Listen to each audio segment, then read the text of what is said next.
The Queen in the Shadows: How a Mafia Wife Destroyed Her Husband's Empire. In one night, she spent 12 years building his throne. She spent one night tearing it down. Alessia Moretti wasn't supposed to survive what her husband did to her. Dante Russo, the most feared boss in New York, had already picked out her replacement. A younger woman, a public wife, a queen to stand beside him while Alessia stayed buried in the shadows where he'd kept her for over a decade. He forgot one thing. Every deal he ever made, every enemy he ever buried, every dollar he ever laundered, she knew. She built it.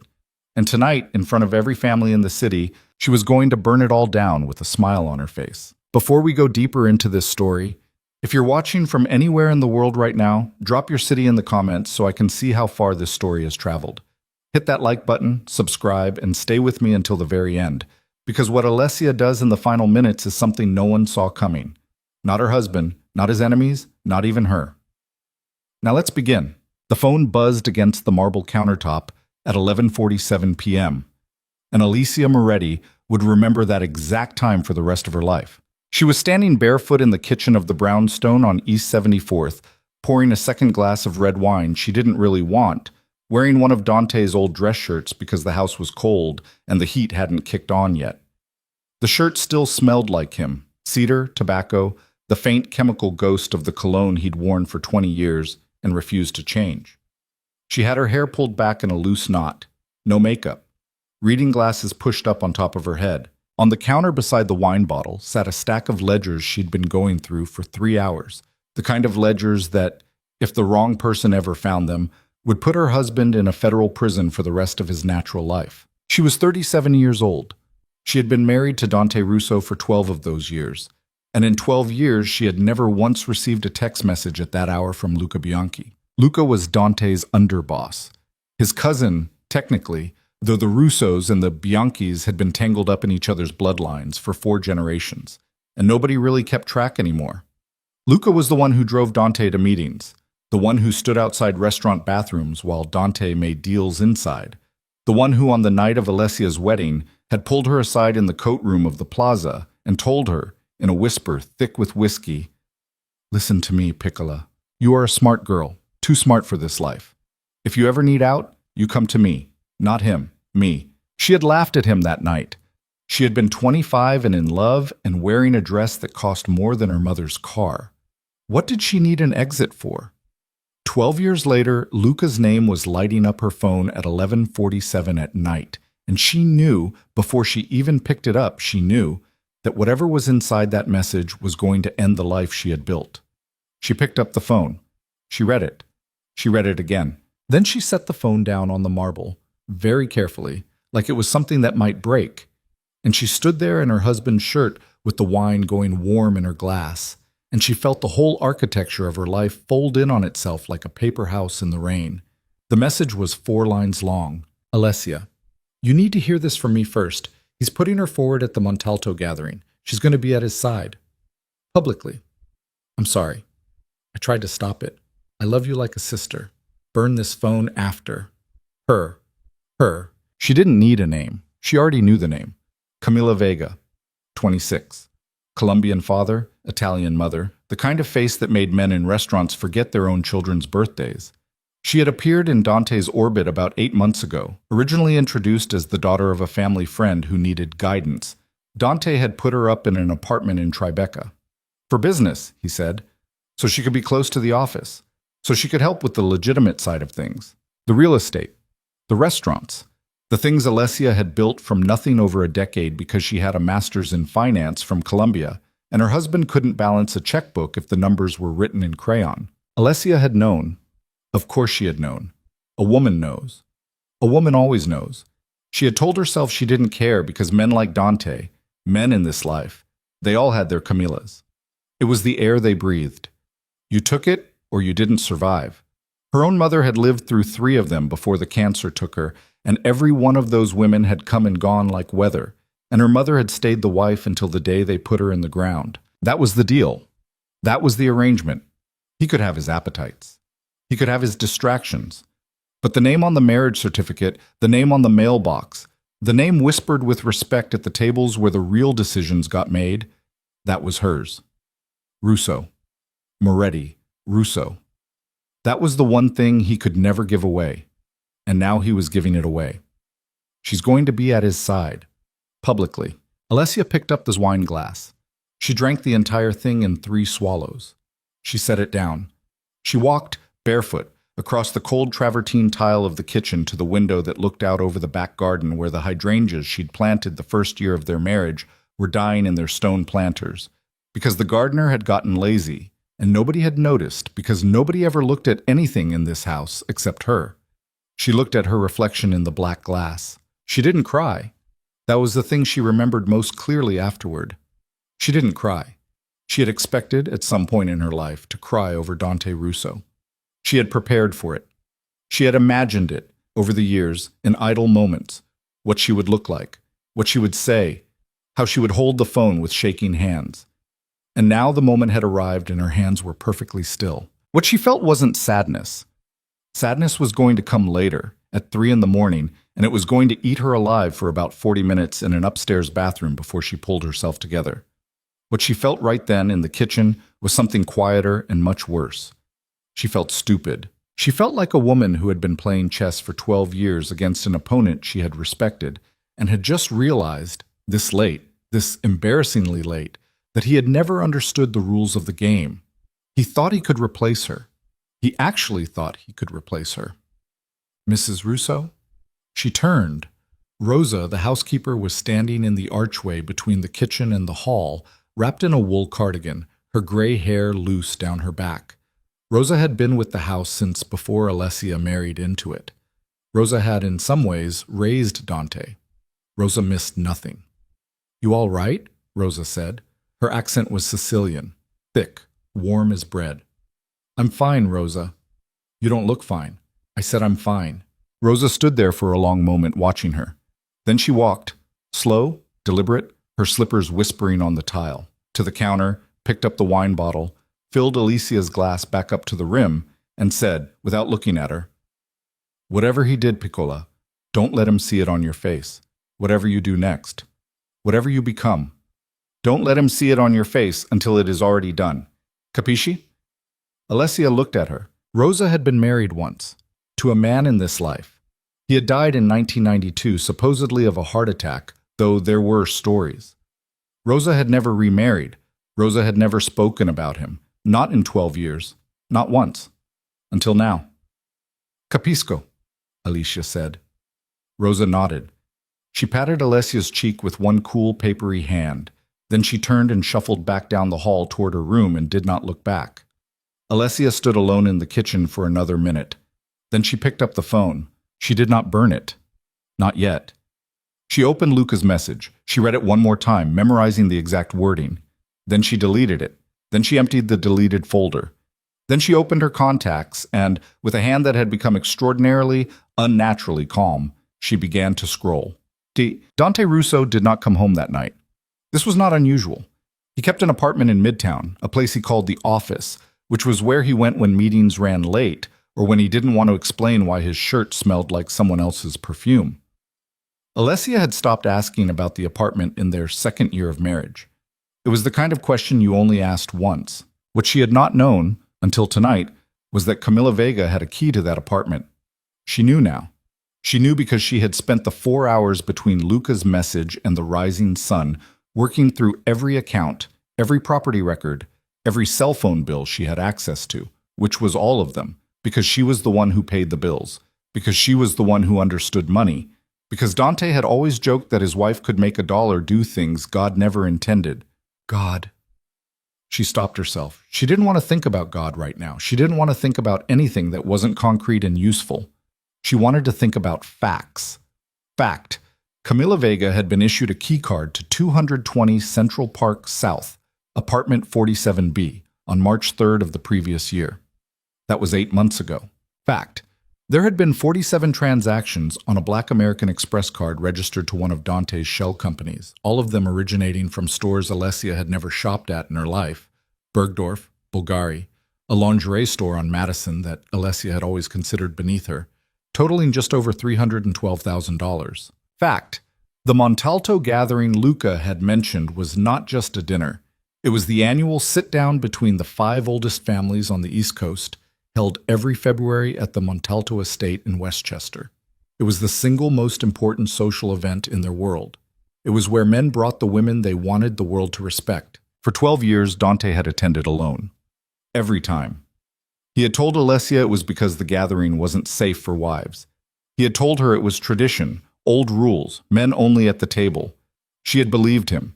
She had believed him for 12 years because she had loved him and because she had no reason not to, and because she was, apparently, the biggest fool in New York City. It was not men only. It never had been. The wives went. All of them. She had found photos buried deep in the phones of bodyguards she had access to through the household security system of every Montalto gathering for the last 10 years. And in every one of those photos, at the arm of every other boss in the 5 families, was a woman, a wife, a public partner. In every photo of Dante, he was alone. He had hidden her for 12 years, not protected her, hidden her. And now he was going to walk into the Montalto estate in 3 weeks, with Camila Vega on his arm, and he was going to introduce her to every man who mattered in their world as his. Alessia closed the laptop. The sun was coming up over the East River. She could see it turning the water the color of a bruise. She went upstairs.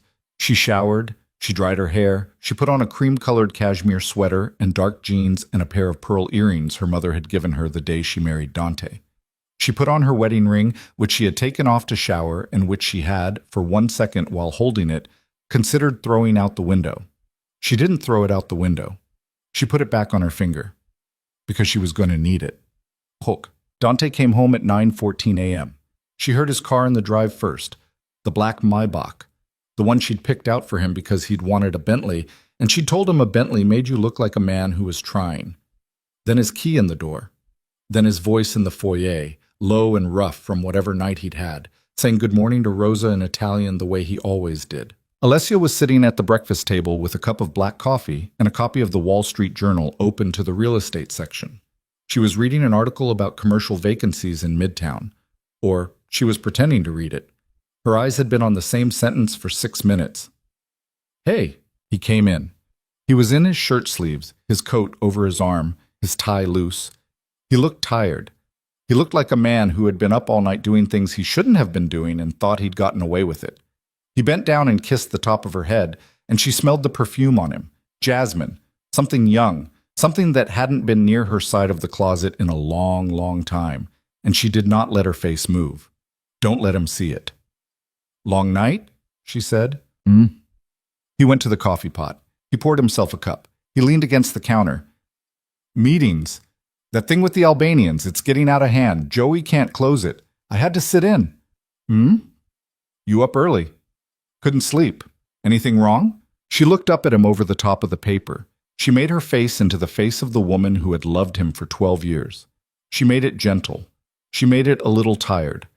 She made it very slightly worried, the way a wife would be worried about a husband who didn't sleep enough. No, she said. Nothing's wrong. He held her eyes for a second. She held his right back. He smiled. The smile was small and tired and familiar, and for one hideous moment she remembered, with her whole body, why she had fallen in love with him.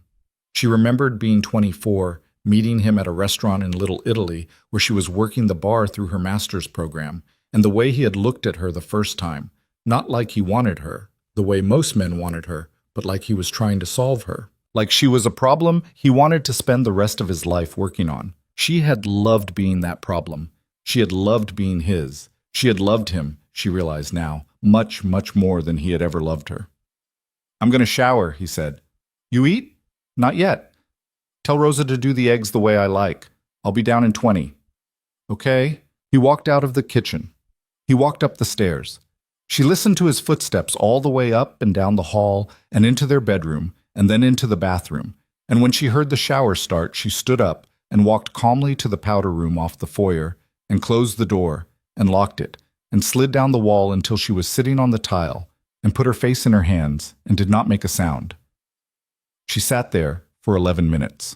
Then she got up. She washed her face. She redid her mascara. She went back to the kitchen. She told Rosa to do his eggs. She served him breakfast. She smiled at him across the table. She asked him about his meetings. She listened to him lie about the Albanians. And somewhere behind her face, in a room her husband had never been allowed to enter, she started building the thing that was going to end him. The first call she made was to her sister. Not her actual sister. Alessia's actual sister, Gianna, lived in Connecticut with a dentist and 2 children and had not spoken to Alessia in 4 years because Gianna had once said at a Thanksgiving dinner that Dante Russo was a criminal and a thug and you are going to die young because of him. And Alessia had told her to get out of her house and never come back. Gianna had obliged. They hadn't spoken since. Sometimes, late at night, Alessia thought about calling her. She never did. The sister she called was Sofia Colombo. Sofia was not her sister by blood.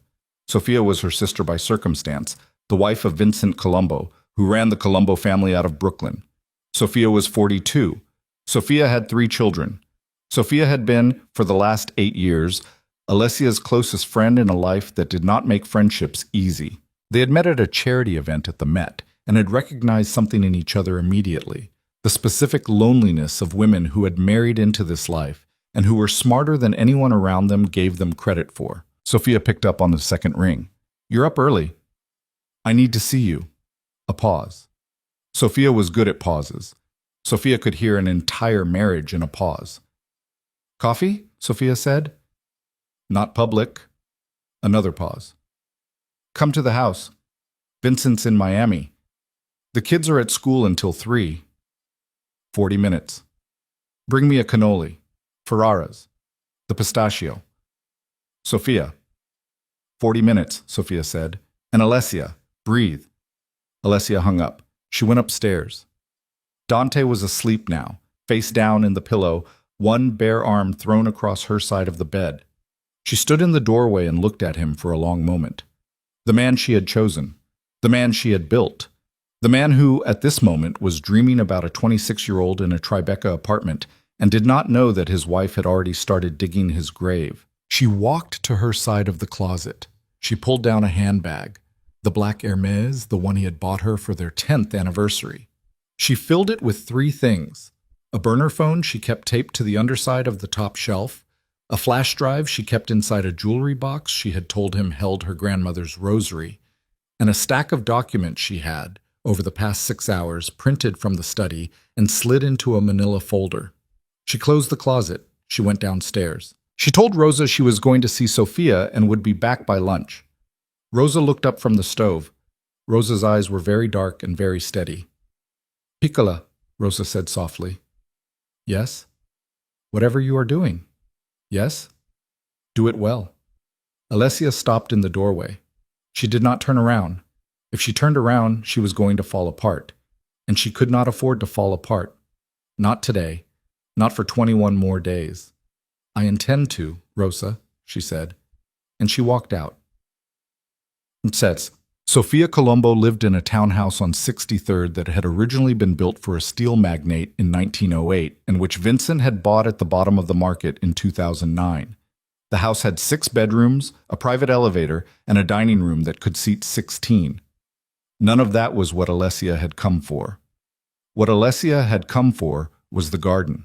The garden was at the back of the house, walled off on all 4 sides by 12-foot brick, invisible from the street, invisible from the neighboring buildings, and most importantly, invisible to every listening device that the FBI, the DEA, and 4 different rival families had spent the last decade trying to plant in Vincent Colombo's life. Sofia had had the garden swept once a week, every week, for the last 6 years. You could say things in Sofia's garden that you could not say anywhere else in New York. They sat on wrought iron chairs under a dead rose trellis. It was cold. Sofia had wrapped them both in wool blankets and set a thermos of coffee between them and a plate of the pistachio cannolis Alessia had stopped for on the way over. Sofia had poured the coffee. Sofia had lit a cigarette, even though she had quit smoking 6 years ago. Sofia was, Alessia realized, scared. "Tell me," Sofia said. Alessia told her. She told her about Luca's message. She told her about Camila Vega. She told her about the Montalto gathering and the $300,000 credit card and the key card to the apartment in Central Park South. She told her about the 12 years and the hiding and the lie about men only at the table. She did not cry. Sofia listened. Sophia did not interrupt. Sophia smoked her cigarette down to the filter, then lit another one, then smoked that one halfway, and only then did she speak. "Okay," she said. "Okay. Okay. First thing, you are not going to do anything stupid." "I wasn't planning to." "I know you weren't. I am saying it out loud for my own benefit." Sophia tapped Ash. "Second thing, I need you to listen to me very carefully." "I'm listening." "Vincent does not like Dante." Alessia looked up. Sophia was looking at the dead rose trellis. Her face was very still. "Vincent has never liked Dante," Sophia said. "For 10 years, Vincent has watched your husband be rude to his wife, rude to his men, rude to the older bosses who deserve respect. And Vincent has stayed quiet because Vincent is an old-school man and he believes in peace between the families. But Vincent is not stupid. And Vincent has been watching. And Vincent has a great deal of respect for you, Kara. A very great deal of respect. He has told me, more than once, that he believes the Russo organization runs on you and would collapse without you."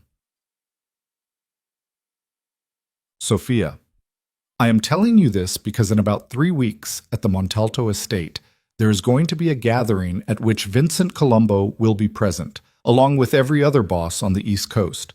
And I'm telling you that if you are planning what I think you are planning, my husband is not going to stand in your way. Alessia was very quiet. Then she said, "Is he going to help?" Sophia took a long drag of her cigarette. "That depends," she said, "on what you bring to the table." Alessia set her coffee cup down. She reached into the Hermes bag. She took out the manila folder. She took out the flash drive. She set them both on the wrought iron table between them. "I brought," she said, "everything." Sophia looked at the flash drive. She looked at the folder. She looked at Alessia.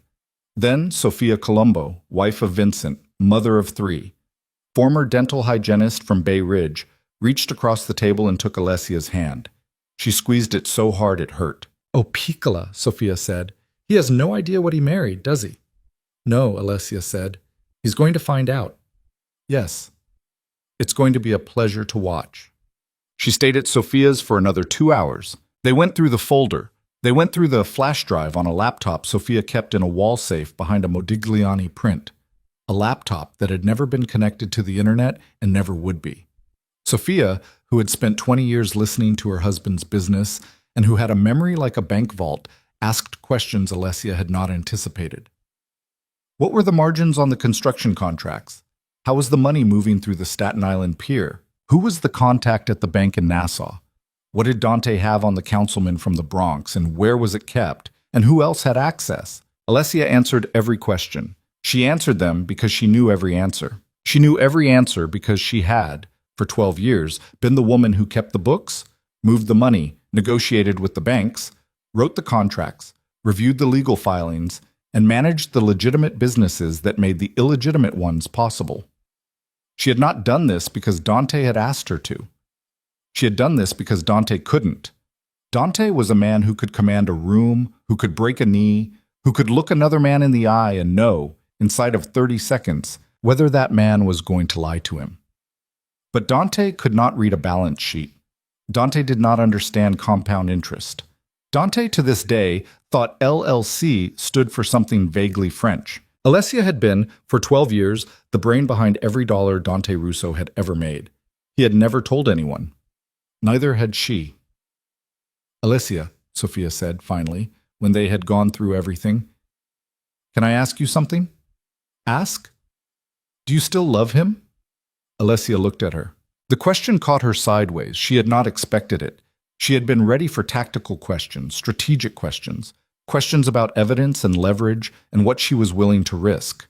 She had not been ready for Sophia to ask her, gently, across a garden table on a cold February morning, whether she still loved her husband.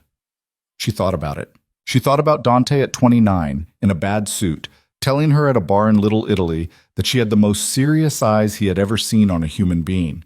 She thought about Dante at 32, the night his father died, sitting on the floor of the funeral home in his shirt sleeves and crying into her lap while she stroked his hair and didn't say a word. She thought about Dante at 35, walking her through the brownstone on East 74th the day they closed on it, telling her this was going to be their forever house. This was where they were going to raise their children, and she had not told him because she could not bear to tell him that she had already seen the specialist and that children were not going to happen for them, that her body had decided against it, and that he was going to have to settle for just her. He had never asked afterward about the children. She had always wondered in some deep place she never let herself look, whether Camila Vega would give him children, whether that was what this was really about. I don't know, Alessia said. Sophia nodded. That's an honest answer. It might not be a useful answer. It doesn't have to be useful. It has to be honest. Sophia lit her third cigarette. Here's what I think. I think you loved a man who never existed. I think you built him in your head out of the pieces of him that were actually there, plus a lot of pieces he was never going to have. And I think, Kara, that the man you actually married is going to stand up at the Montalto gathering in 3 weeks and introduce another woman to the 5 families. And the only question that matters now is whether you are going to let him do that, or whether you are going to walk into that room first and take back every single thing he ever took from you. Alessia did not answer for a long time. Then she said, I'm going to walk into the room. Good. And I'm going to take back everything. Good. And Sophia, yes? I'm going to need your husband. Sophia smiled. It was not a nice smile. Piccola, she said, my husband is going to be delighted. When Alessia got home, Dante was awake. He was in the study. The door was half open. She could hear him on the phone, speaking in the fast, clipped Italian he used with men he didn't want Rosa to understand. She stood in the hallway for a moment, her Hermes bag over her shoulder, and she listened. No, I already told her. She's fine with it. She understands. Alessia is not a stupid woman. She knows how this works. A pause. Yes. At the Montalto thing, I already talked to Polly. It's handled. Camilla will come in on my arm. Alessia stays home. A pause. Because she's not well, that's why. She hasn't been well. Everybody in the family knows. Her nerves, you know how she gets. It's better for everybody if she stays home. Alessia stood in the hallway. She did not move. She did not breathe. Her nerves. You know how she gets? She had never, in her entire life, had a problem with her nerves. She had never, in her entire life, been less than completely composed in any room she had ever entered. She had sat through IRS audits without flinching. She had sat across the table from men who wanted her husband dead, and she had poured them espresso. Her nerves were made of piano wire. He was lying about her. He was telling his men that his wife was unwell. He was preparing the ground for her removal, not just from his bed, but from his life. He was going to present Camilla at the Montalto gathering, and he was going to let the story spread that his wife had been unstable for years, that he had been patient, that everyone would understand. He was burying her alive, while she was still in the house, while he was still smiling at her across the breakfast table. Something happened inside Alessia Moretti in that hallway. She would never be able to describe it, afterward, to anyone, not even to Sophia.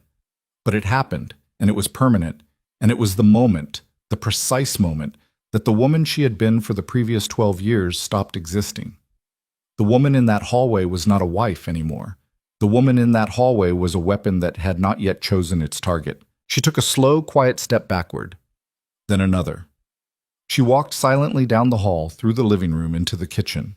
She set her bag down on the counter. She took off her coat. She hung it on the back of a chair. Rosa was at the stove, stirring something. Rosa did not look up. Piccola, Rosa said. Yes? I am making pasta alla norma for lunch, your husband's favorite. That's lovely. I have also, Rosa said, still not looking up, been cleaning the house all morning. I cleaned the study. While I was cleaning, I found a phone in the drawer of his desk. A phone I have never seen before. I put it back. I did not touch it, but I made a note of the number on the back, which I have written down and placed in an envelope for you under the sugar canister, which you may do with as you wish. Alessia looked at the sugar canister. She looked at Rosa. Rosa stirred the sauce. Rosa, Alessia said. How long have you known? Rosa sighed. She set the spoon down.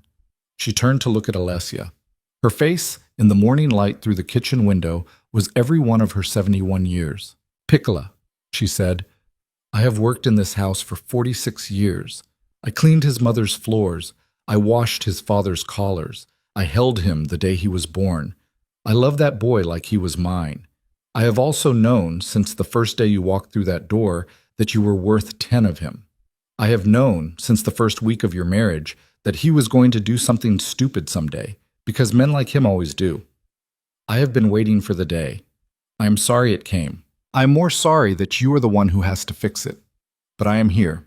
I have always been here. And the envelope under the sugar canister is only the first thing I have for you. Alessia did not cry. She did not cry. She put her arms around Rosa and pressed her face into the old woman's shoulder, and Rosa smelled like flower and bay leaves and clean laundry, and Rosa held her very tight, and neither of them said anything for a long time. Then Alessia stepped back. She picked up the sugar canister. She took out the envelope. She opened it.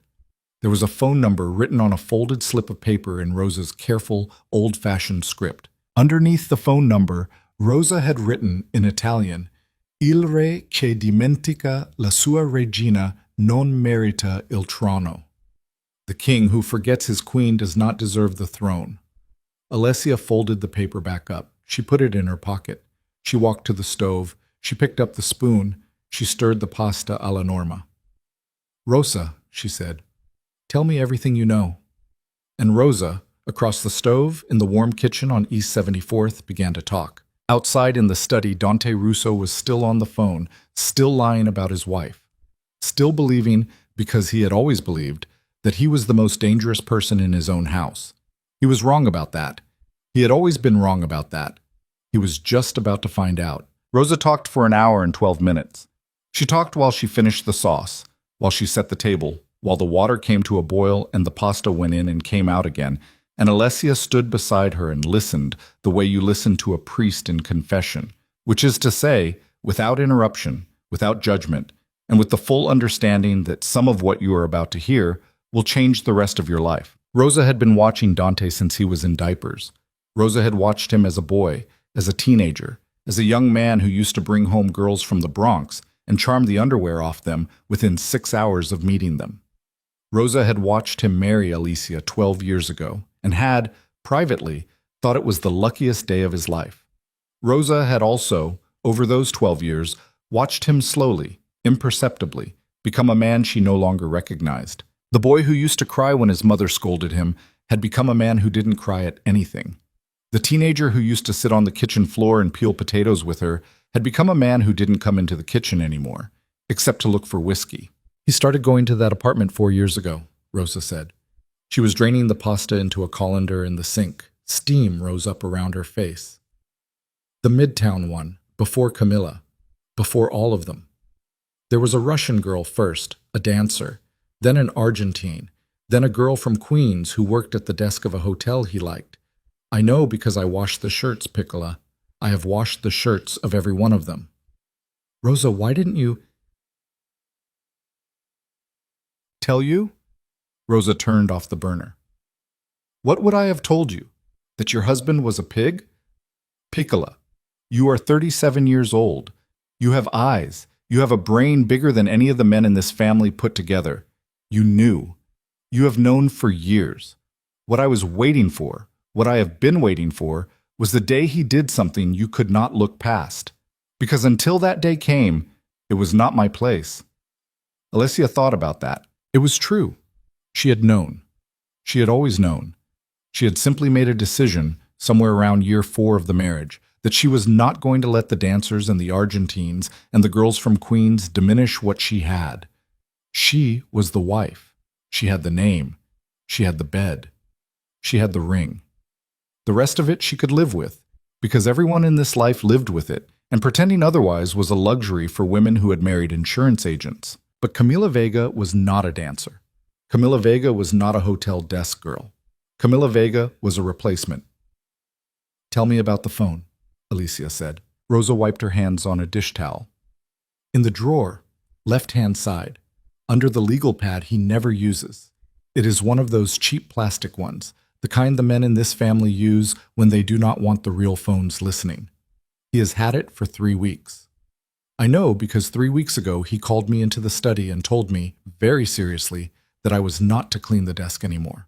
Only the floor. Only the bookshelves. Not the desk. And you cleaned the desk. Of course I cleaned the desk, Rosa said.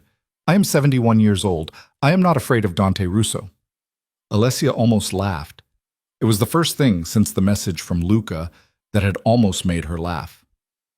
The number I wrote down, Rosa said, is the number he has called most often from that phone. I know because I unlocked the phone. Alessia stared at her. You unlocked the phone. The passcode is his mother's birthday. It has been his mother's birthday for every phone he has owned since 1998. The man has no imagination.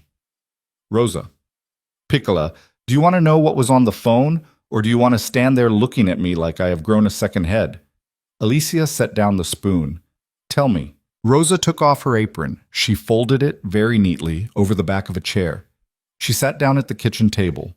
She folded her hands in front of her, and the hands were old and spotted and veined and steadier than any hands Alessia had seen in a month. He is not just bringing her to the Montalto gathering, Rosa said. He is going to ask her to marry him. The kitchen went very quiet. Alessia sat down across from Rosa. She did it slowly, the way you sit down when you have just heard a number that is too big to fit in your head. He's already married, Alicia said. Yes. To me. Yes. Rosa, he can't. Rosa looked at her, and the look was so sad, so old, so full of a patience that had watched 4 generations of men behave the same way, that Alicia felt the bottom of her stomach drop out. Piccola, Rosa said.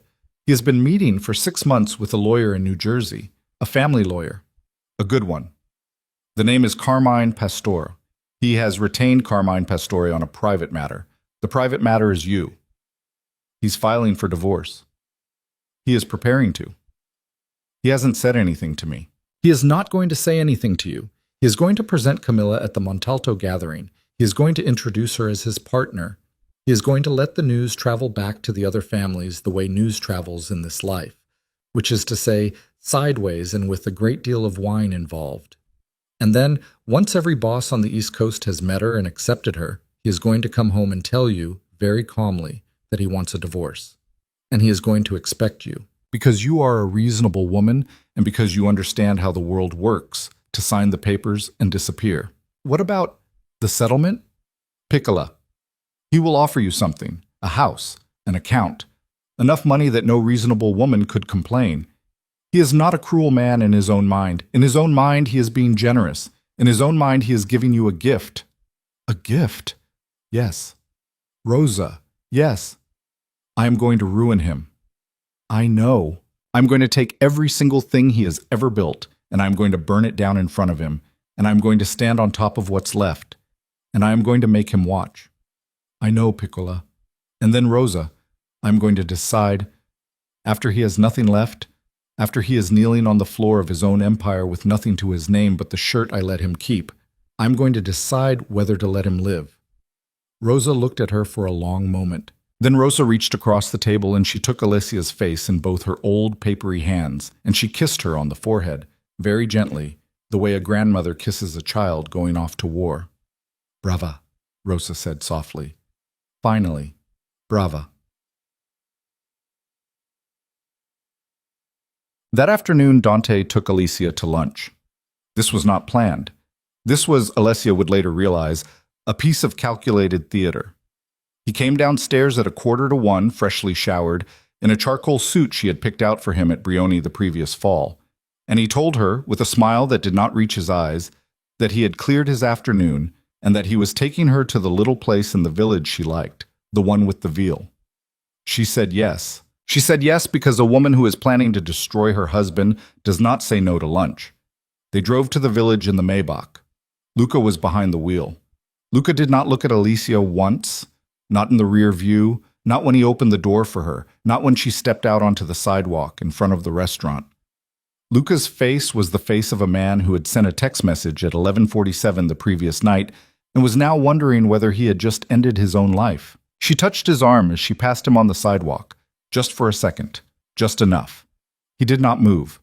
But when she glanced at him over her shoulder as Dante held the door of the restaurant open, she saw him close his eyes, and she saw his shoulders drop half an inch, and she understood that Luca Bianchi was now, officially, her soldier. The restaurant was half empty. 2 o'clock on a Tuesday. A booth in the back, the one the owner always saved for Dante, with the view of the street through the front window and the wall at your back and nobody within earshot. The owner, a bald man named Nino, kissed Alessia on both cheeks and told her she looked like an angel today. She thanked him. She sat down across from her husband. She put her napkin in her lap. Dante ordered for both of them. He always did. He ordered the veal for her and the osso buco for himself, and a bottle of Barolo from a vineyard she had introduced him to 3 years ago, a vineyard he now pretended he had discovered. When the waiter left, Dante looked at her across the table. He reached out. He took her hand. He held it in both of his, the way he used to do early in their marriage, when he was still trying. Amore, he said. Alessia felt every muscle in her face arrange itself into the shape of a woman being loved. I need to talk to you about something. Here it is, she thought. Here it comes. He's going to tell me now. He's going to tell me about Camilla, about the divorce, about the gift he has prepared for me. I didn't expect it to be today. I thought I had 3 weeks. She kept her face still. Okay, she said. It's about the Montalto gathering. Her heart did not move. Her breath did not change. Somewhere inside her skull, a very small voice said, Here, he is actually going to say it. Do not move, do not blink, do not let him see a single thing in your face.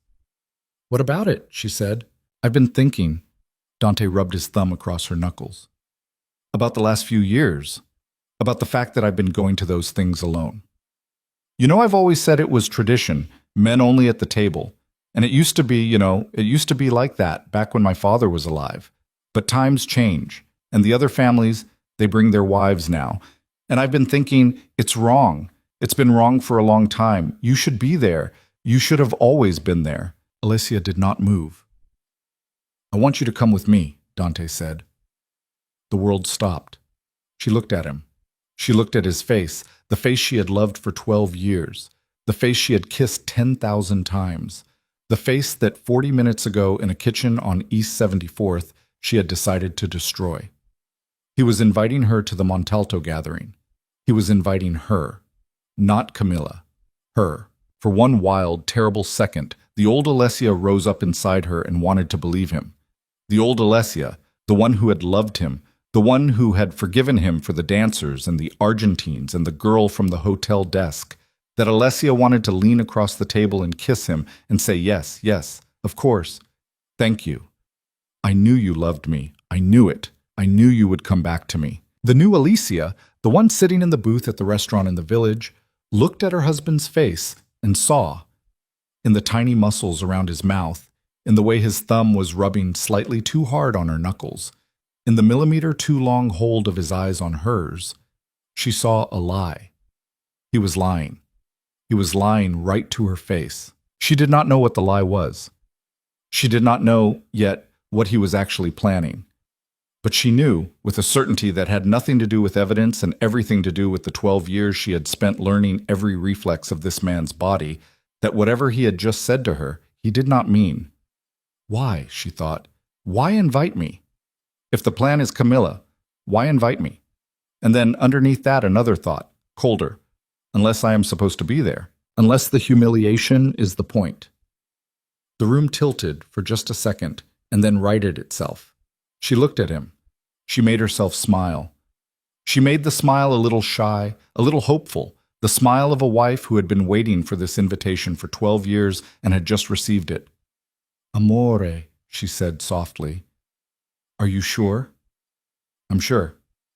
You've never... I know I haven't, and I should have. And I'm sorry. He squeezed her hand. You've stood behind me for 12 years, Alicia. You've been my best friend. You've been the smartest person in every room I've ever walked into. It's time the whole world knew it. She let her eyes fill, just a little, just enough that a single tear could form at the corner. Dante, come with me. Yes, she said. Yes, amore. Of course I'll come. He smiled. The smile was real. The smile was the smile of a man who had just gotten away with something and did not realize that the woman across the table had just caught him doing it. The wine arrived. He poured. They toasted. He ordered. She ate. She asked him about the Albanian situation and listened to him lie about it, and nodded and murmured in all the right places.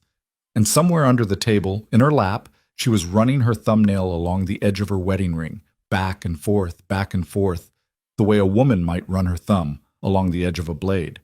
He wanted her at the Montalto gathering. He was going to introduce Camilla there. And he wanted his wife in the room when he did it.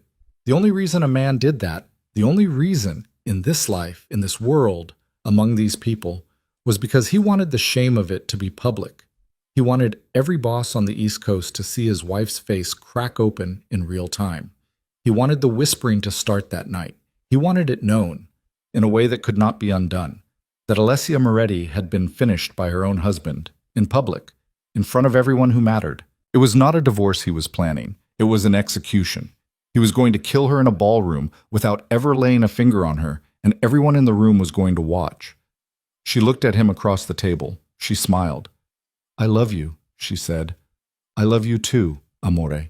They finished lunch. He paid. He tipped Nino too much, the way he always did, because Dante Russo loved to be told he was generous. Luca opened the door of the Maybach.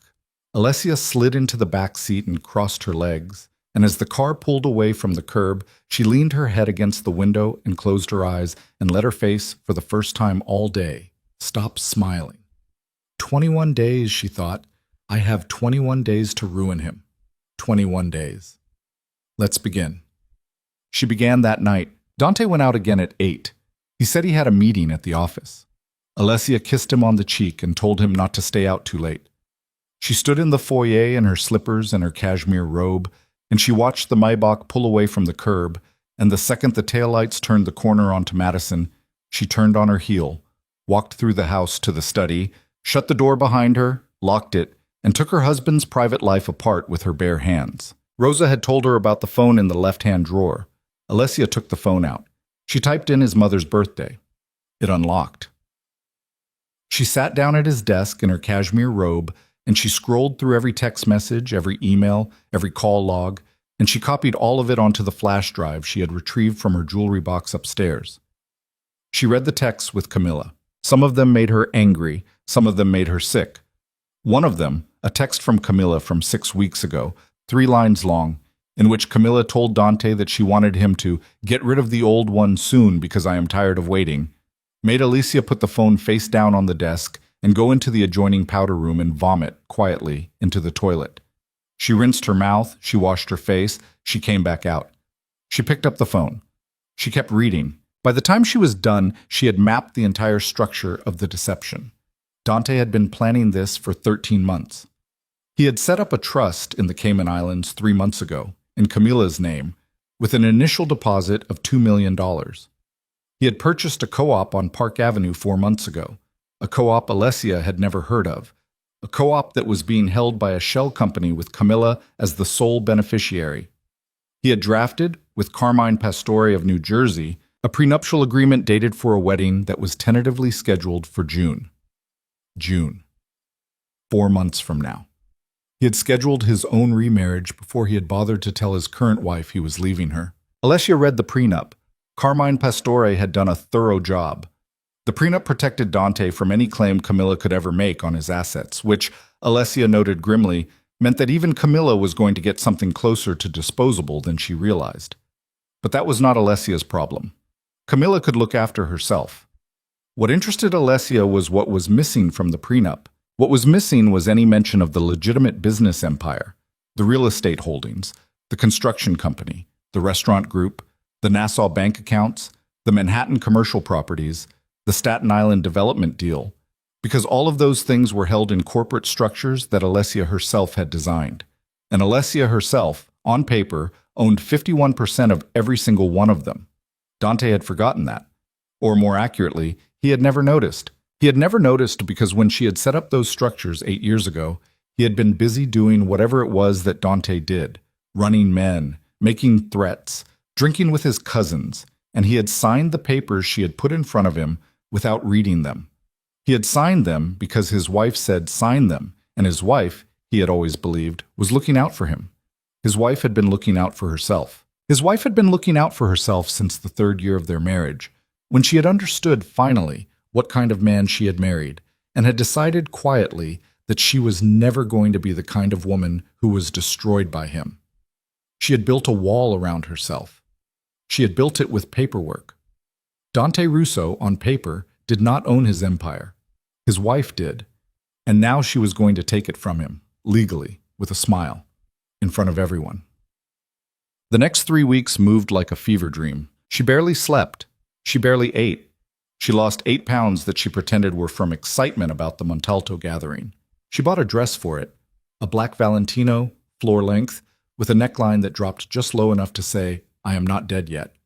And she made Dante come with her to the fitting, and she let him see her in it in the mirror, and she watched his face, and she knew, from the flicker at the corner of his mouth, that he had not expected her to look that good. She had not looked that good in 5 years.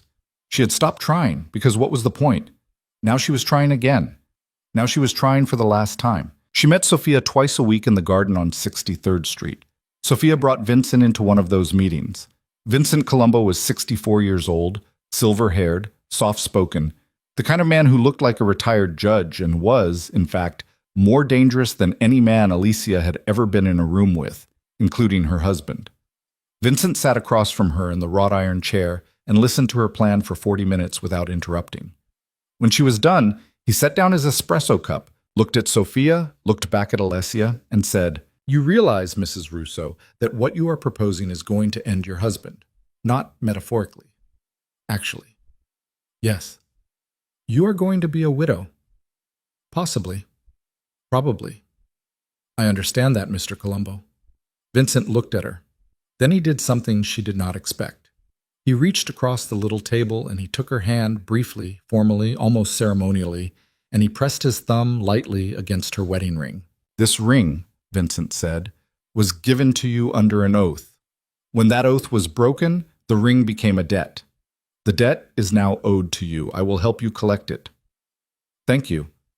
You are a very impressive woman, Mrs. Russo." "Thank you.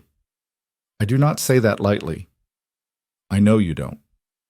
My wife says you are the most intelligent person she has ever met. I am inclined to agree with her." Alessia looked at Sophia. Sophia was watching them both with a small, satisfied smile, like a woman who had finally gotten her 2 favorite people in the world into the same room. "Vincent," Alicia said, "can I ask you something?" "Ask." "Why are you doing this?" Vincent Colombo sat back in his chair. He thought about it. 3 reasons, he said. Reason 1. Your husband has been for a very long time a problem at the table. He is arrogant. He is sloppy. He believes he is smarter than he is. Men like that make mistakes that cost other men money, and your husband has cost me money more than once. Reason 2. What he is planning to do to you at the Montalto gathering violates a code that exists in our life whether younger men respect it or not. You do not humiliate your wife in public. You do not humiliate any woman in public, but especially not the mother of your household. My grandfather would have shot him for it. I am not going to shoot him, but I am going to let you do worse. He picked up his espresso. Reason 3, he said, and I would like you to take this one seriously, Mrs. Russo, because I do not say it to many people. Yes? Reason 3 is that I believe if the Russo organization were run by you instead of by him, it would be a better run organization. It would be more profitable. It would be more stable. It would be more respectful to the other families. And if, after this business at the Montalto gathering is concluded, you wish to continue running the Russo organization, in whatever capacity, with whatever partner, under whatever name, I would like you to know that you would have, from this day forward, the full support of the Colombo family, not as your ally, as your partner. Alessia did not speak for a long moment. Mr. Colombo, she said. Vincent. Vincent. Yes? I am going to remember you said that. I am going to remember I said it too, Vincent said, and he smiled, and the smile was warm, and it was the smile of a man who had just made in his own mind a very shrewd business decision. Sophia poured them all more coffee. They kept talking. By the second week, Alessia had built a file. The file was kept on 3 different flash drives, stored in 3 different locations, one in a safe deposit box at Chase, one in Sophia's wall safe behind the Modigliani, one taped to the underside of Rosa's mattress. The file contained in full detail every bank account, every shell company, every transaction, every illegal payment, every bribe, every contract, every deal, every name, every date. It contained audio recordings, pulled from the security cameras in the brownstone, of Dante on phone calls he did not know were being listened to. It contained photographs provided by a private investigator Sophia had retained of Dante and Camilla in public places across 6 different boroughs. It contained the prenuptial agreement. It contained the divorce filings Dante had prepared in Carmine Pastore's office in Teaneck, New Jersey. The file was, when compiled, the single most destructive document in the history of the Russo organization. Alicia had it. 3 copies of it. Dante had no idea it existed. And in 7 days at the Montalto gathering, she was going to put it on every boss's chair before the first course was served. She was, for 3 of those weeks, the perfect wife. She laughed at his jokes. She made his coffee. She rubbed his shoulders when he complained about his back. She listened to him lie about where he'd been the night before, and she nodded and kissed him and said, "Baby, you work too hard." She slept beside him. She did not, she could not, sleep with him. She had told him, the second week, that her doctor had said she needed to rest for a few weeks because she had been feeling run down. He had accepted this without question. He had not touched her in 3 weeks anyway. Neither of them had noticed. She was, in those 3 weeks, loneliest she had ever been in her life.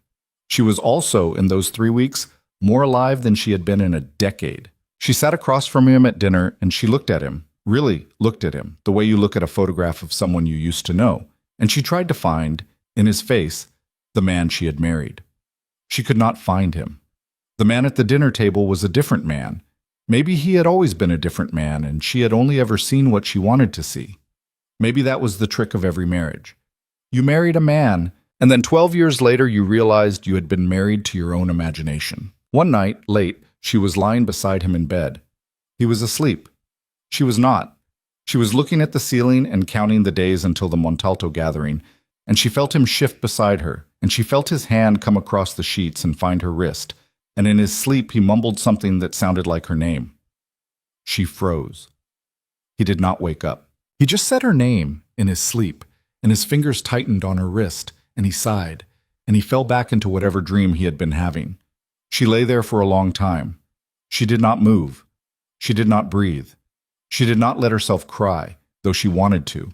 She wanted to so badly her jaw ached from holding it. Because what Rosa had told her, what Sophia had helped her understand, what she had seen with her own eyes in the texts on the burner phone in the left-hand drawer of the study, none of that was the whole truth of her marriage. The whole truth of her marriage was more complicated. The whole truth of her marriage was that this man, this lying, betraying, cheating, cruel, arrogant, stupid man, had also been for 12 years the man who said her name in his sleep. That didn't save him, but it cost her something. It cost her the clean, simple hatred she had been trying to build. It cost her the ability to tell herself, in the quiet hours, that he was a monster and that she owed him nothing. He was not a monster. He was a man. He was a weak man, a vain man, a stupid man, a man who had been handed the world and had let it rot in his hands. And she had loved him. And she was going to destroy him. And those 2 things were going to sit inside her chest for the rest of her life, and no amount of revenge was ever going to make them balance. She lay there until 3 in the morning.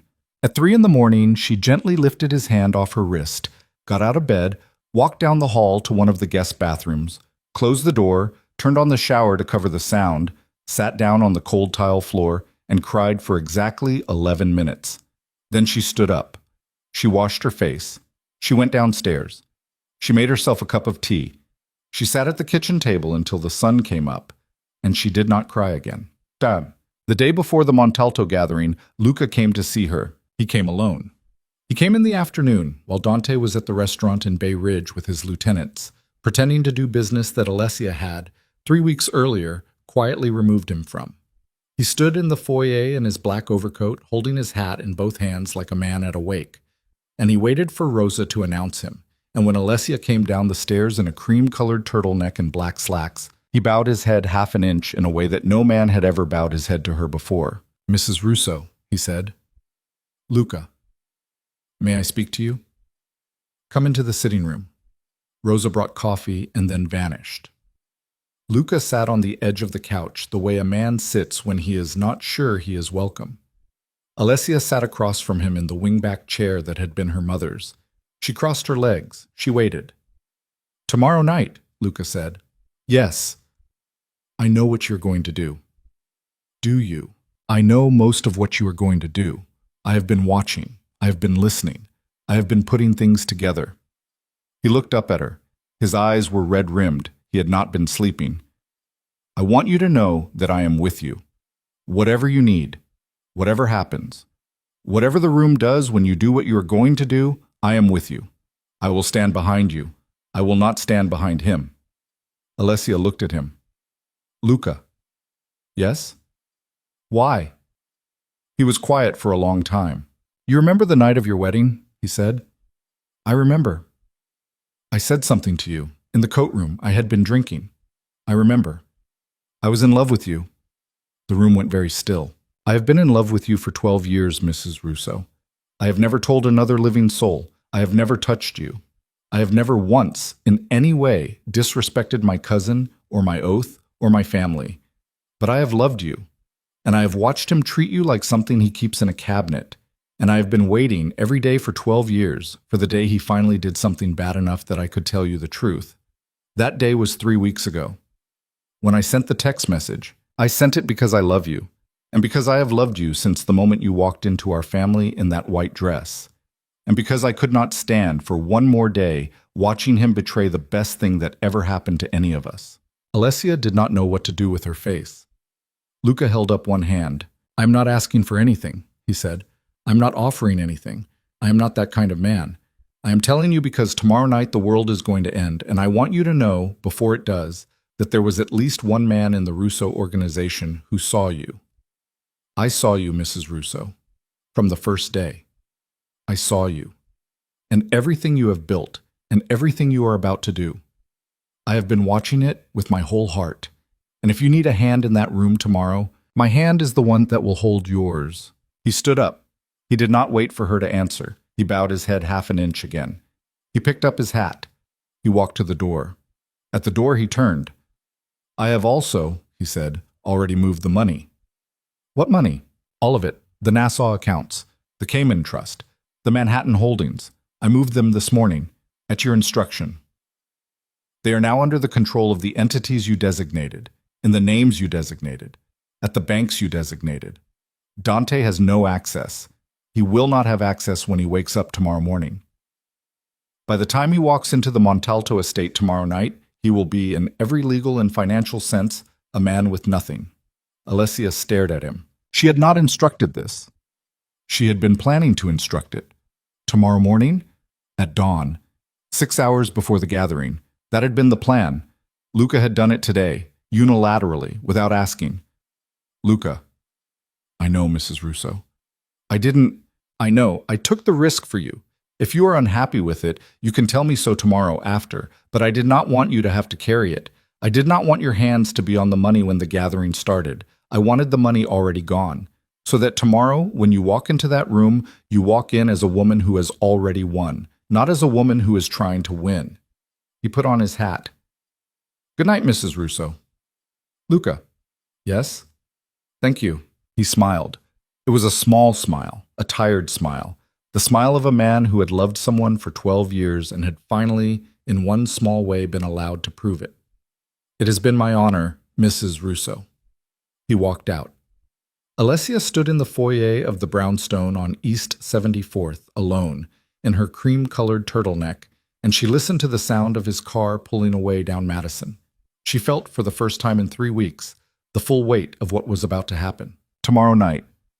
The Montalto estate.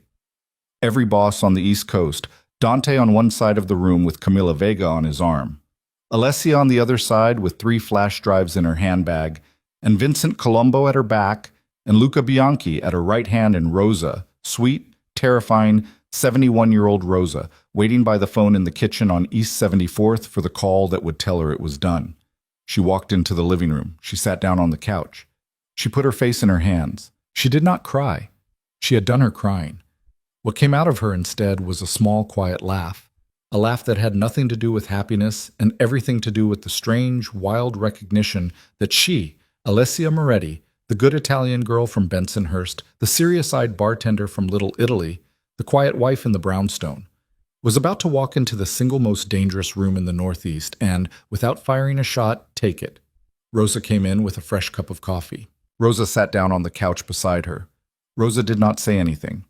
Rosa just put her old hand on top of Alicia's, and they sat there together in the fading afternoon light, and after a long time Alicia said very quietly, "Rosa." "Yes, Piccola." "Tomorrow I'm going to put on the black Valentino." "Yes, Piccola." "And I'm going to walk into that room on his arm." "Yes." "And I'm going to smile at every single person he introduces me to." "Yes." "And then, Rosa, halfway through dinner, I'm going to stand up." Rosa was quiet. "And when I stand up," Alicia said, "the man I married is going to stop existing." Rosa squeezed her hand. "Piccola," Rosa said, "wear the pearl earrings, the ones from your mother. She would have wanted to be there." Alessia nodded. Outside, the streetlights were coming on. Inside, two women sat on a couch in a brownstone on East 74th, and one of them was 71 years old, and the other one was 37, and neither of them spoke again for a very long time, because there was nothing left to say, and because tomorrow was coming whether they were ready for it or not. The morning of the Montalto gathering, Alessia woke up at 4:43 a.m. and did not move for a long time. Dante was asleep beside her. He had come home at 2. She had heard him in the bathroom, running the water, brushing his teeth, clearing his throat the way he always did when he had been drinking. He had slid into bed and kissed her shoulder and whispered something she had not been able to hear, and she had pretended to be asleep, and within 90 seconds he had been out. Now, at 4:43, she lay on her back in the dark and stared at the ceiling and listened to his breathing. And for one last time, she tried to remember the man she had married. She tried to remember him at the restaurant in Little Italy, tried to remember the way he had leaned on the bar that first night and asked her what she was reading and then actually listened to the answer, tried to remember the way he had kissed her in the rain outside her apartment in Murray Hill after their third date, and the way he had said, in that rough voice of his, "You're different, Alessia, you know that, right? You're different from anybody I've ever known." Tried to remember the weight of him, those early years, when he used to come home at night and find her working at the kitchen table and put his arms around her from behind and press his face into her hair and stand there, just stand there, like a man who had been drowning and had finally come up for air. She tried. She could not get to him anymore. He was behind too much glass. He was behind 12 years of small betrayals and one enormous one. And she could see the shape of him in there, but she could not feel him. And she understood, lying in the dark at 4:43 in the morning, that she was not going to get him back, and that maybe, in some way, she had lost him a long time before any of this had started. Maybe she had lost him on their 5th anniversary, when he had spent the whole dinner on the phone. Maybe she had lost him on her 33rd birthday, when he had given her a diamond bracelet his assistant had picked out.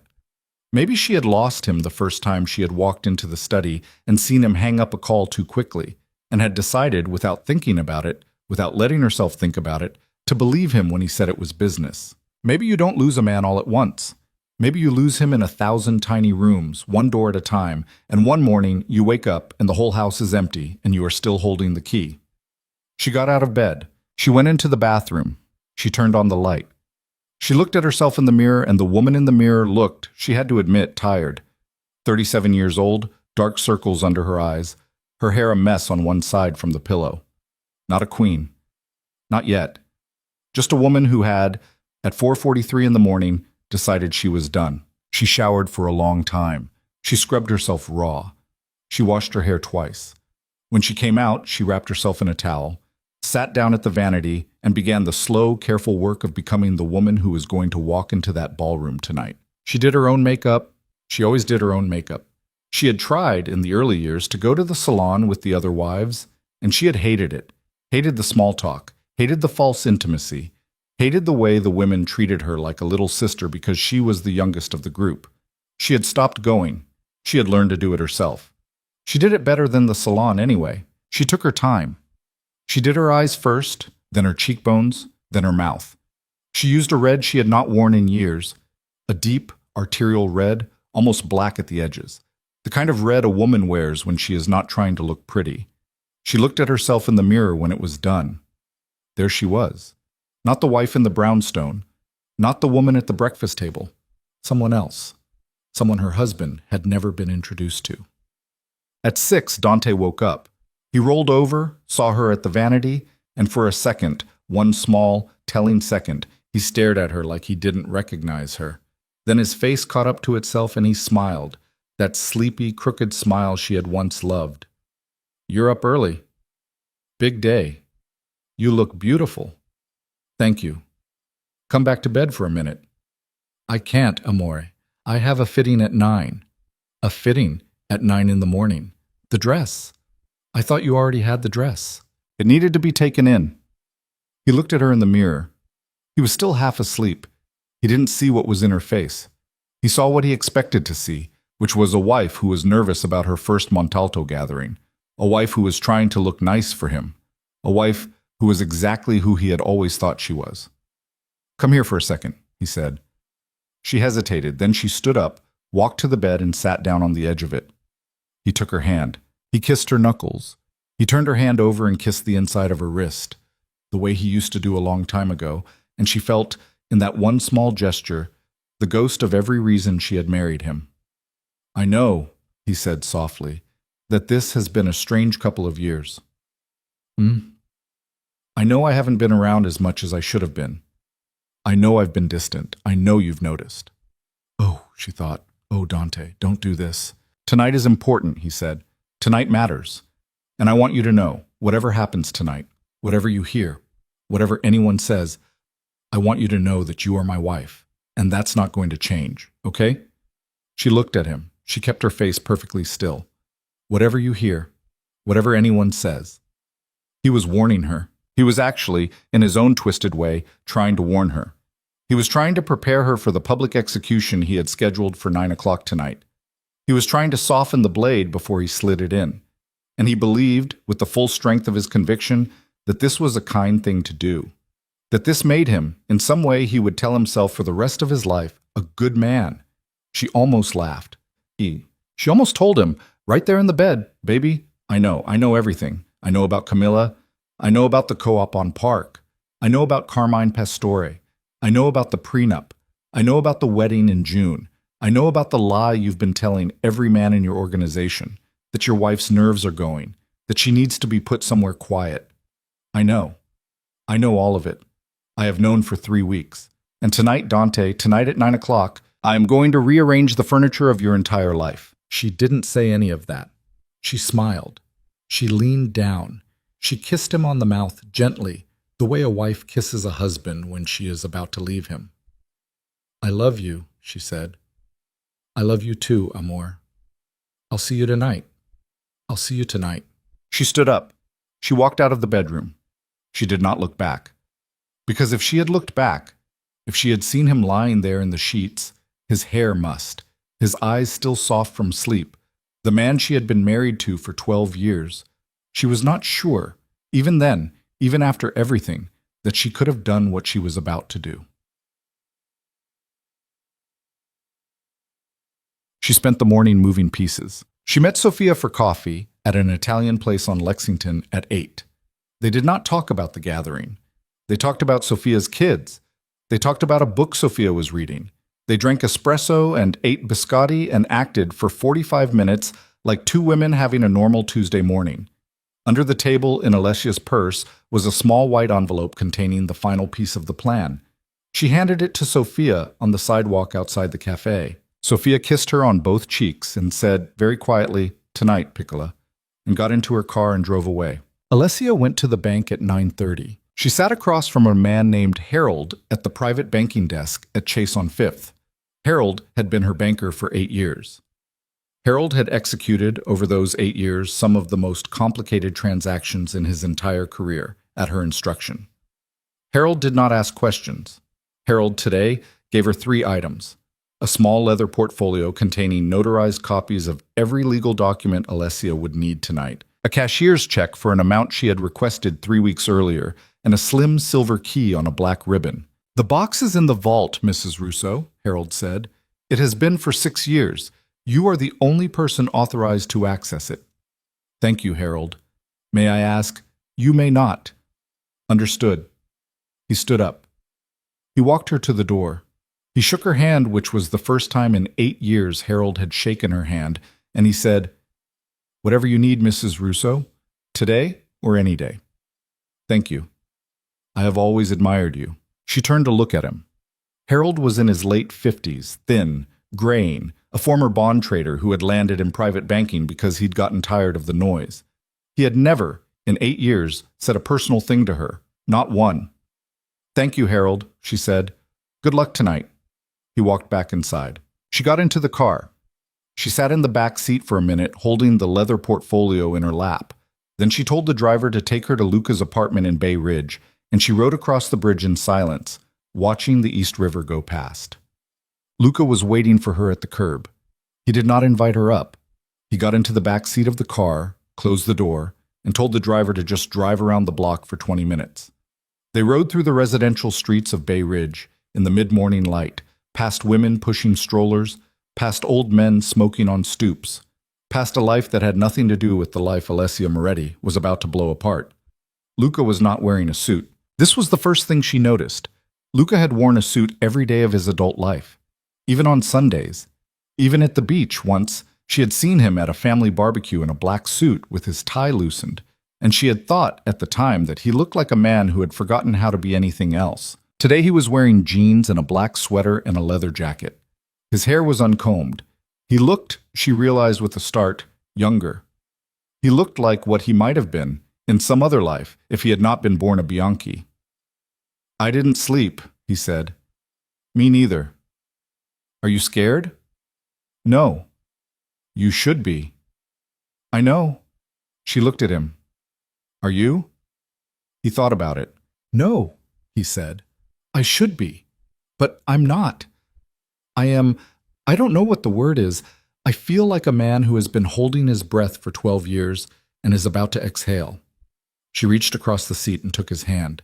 She had never touched him before, not really, not beyond the formal kiss on the cheek at weddings and funerals.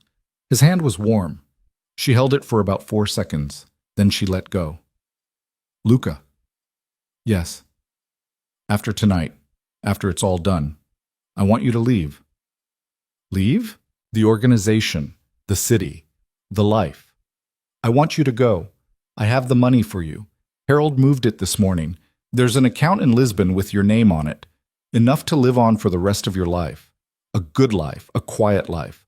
I want you to take it, Luca. I want you to walk away." He looked at her. "Alessia." "Yes?" "I can't do that." "You can. You should. You've earned it." "I can't leave you." "Luca, I can't." He looked out the window. His face was very still. "I love you. I have told you that. I know it is not a love you can give back to me. I know I will never have what I want, but I cannot live in a world where I am not, in some small way, close enough to watch over you. I cannot leave. I would rather stay and work for your gardener than leave and live in Lisbon. Please do not ask me again." She did not ask him again. She nodded. The car kept circling. "There's something else," Luca said after a while. "What?" "Dante knows." Her heart stopped. "Knows what? Not everything. Not what you're going to do tonight. But he knows something is wrong. He has been asking questions. He has been asking Joey and Polly if I've been acting strange. He has been asking Rosa, apparently yesterday morning, whether you have been receiving visitors. Rosa lied to him. But he has been asking. He is not a stupid man, Alessia. He is a vain man, and a lazy man, and a cruel man, but he is not stupid. He can feel something in the air. He has been able to feel it for a week." "What did he say to you?" "He called me last night, at midnight. He asked me if I was still his cousin." "What did you say?" Luca smiled a small, tired smile.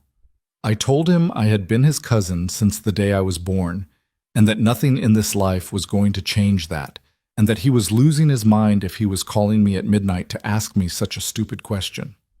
"Did he believe you?" "No." "Luca, he is going to come into the ballroom tonight looking for something to be wrong. He's going to be watching every face. He is going to be watching you. He is going to be watching me. He is going to be watching Vincent Colombo. He is going to be watching the door. Then we move faster than he can watch." "Yes." "Is Vincent ready?" "Vincent is ready." Vincent has been ready since the day you walked into his wife's garden. Vincent has, I should tell you, placed 11 of his own men in the service staff at the Montalto estate for this evening. Waiters, valet attendants, the man at the coat check. If anything happens tonight that is not scripted, those 11 men become your 11 men. Do you understand what that means? I understand. He is not playing, Alessia. Neither am I. Luca nodded. The car stopped in front of his building. He sat there for a second, his hand on the door handle. Then he turned back to her. The dress. What about it? Rosa told me. The black Valentino. Yes. Wear the pearl earrings from your mother. Rosa told me that too. And Alessia. Yes?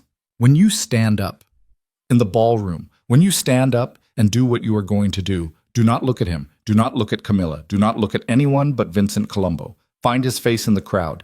Keep your eyes on him. He will keep you steady. That is what a boss does. That is why I put him in your corner. Do you understand? Yes. Good. He got out. She watched him walk to his building. He did not turn around. He went inside. The door closed behind him. She sat in the back seat of the car and watched the door for a long moment, and then she told the driver to take her back to Manhattan, and she rode across the bridge a second time, and this time she did not look at the river.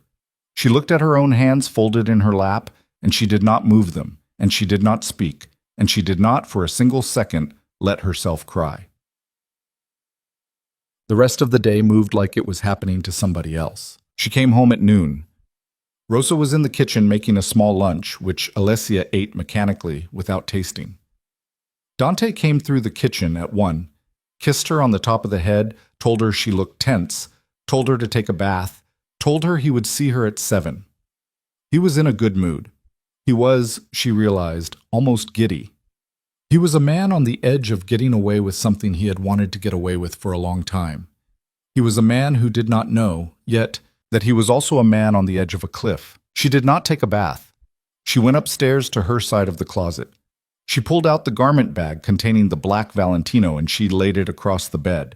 She pulled out the shoes, black, low-heeled, because she was going to need to be able to walk steadily for 4 hours, and high heels were a young woman's game. She pulled out the small black clutch, and inside the clutch she placed one by one the items she had been collecting for 3 weeks. The 3 flash drives, in a small velvet pouch, the leather portfolio from Harold, folded, the small silver key on the black ribbon, a second burner phone, fully charged, with only one number programmed into it, a number belonging to a man at the New York Post who had been waiting for 72 hours for a particular story to break, a single photograph folded in half of Dante and Camilla standing outside the co-op on Park, and one other thing. At the bottom of the clutch, underneath everything else, she placed a small gold crucifix that had belonged to her mother. Not for protection, not for prayer, just for company. She looked at the clutch. She closed it. She set it next to the dress on the bed. She sat down beside the dress. She put her hand on the fabric. It was cool and heavy and expensive. It had cost almost $9,000, which she had paid for out of one of her own accounts, because she had been quietly keeping her own accounts for 8 years, and her husband had never asked. She thought, for a second, about her mother. Her mother, who had never worn a dress like this in her life. Her mother, who had died 7 years ago in a hospital in Bensonhurst, in a room with gray walls and bad light, with Alessia holding her hand and Dante standing in the corner of the room looking at his phone. Her mother, who on her deathbed had said to Alessia in Italian, "Piccola, you did not have to marry him. I did not raise you to have to marry anyone."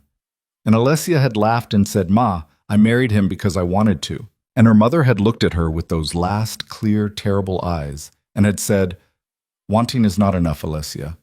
You can want the wrong thing. Women in our family have been wanting the wrong thing for 200 years. Do not be one more." Her mother had died an hour later. Alessia had never told Dante what her mother said. She sat on the bed now, 7 years later.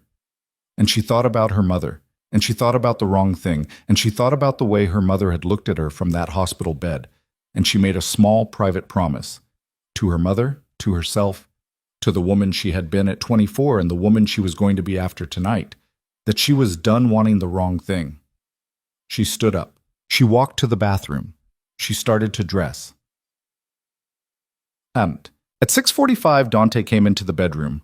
He was already in his tuxedo, black on black. The Tom Ford he had gotten 3 months ago, the one Alessia had told him made his shoulders look better than they actually were. He was freshly shaved, his hair was combed, he was wearing the watch his father had left him. He looked, she had to admit, like what he was, the head of a crime family, on his way to the most important night of his career. He stopped in the doorway when he saw her. He actually stopped.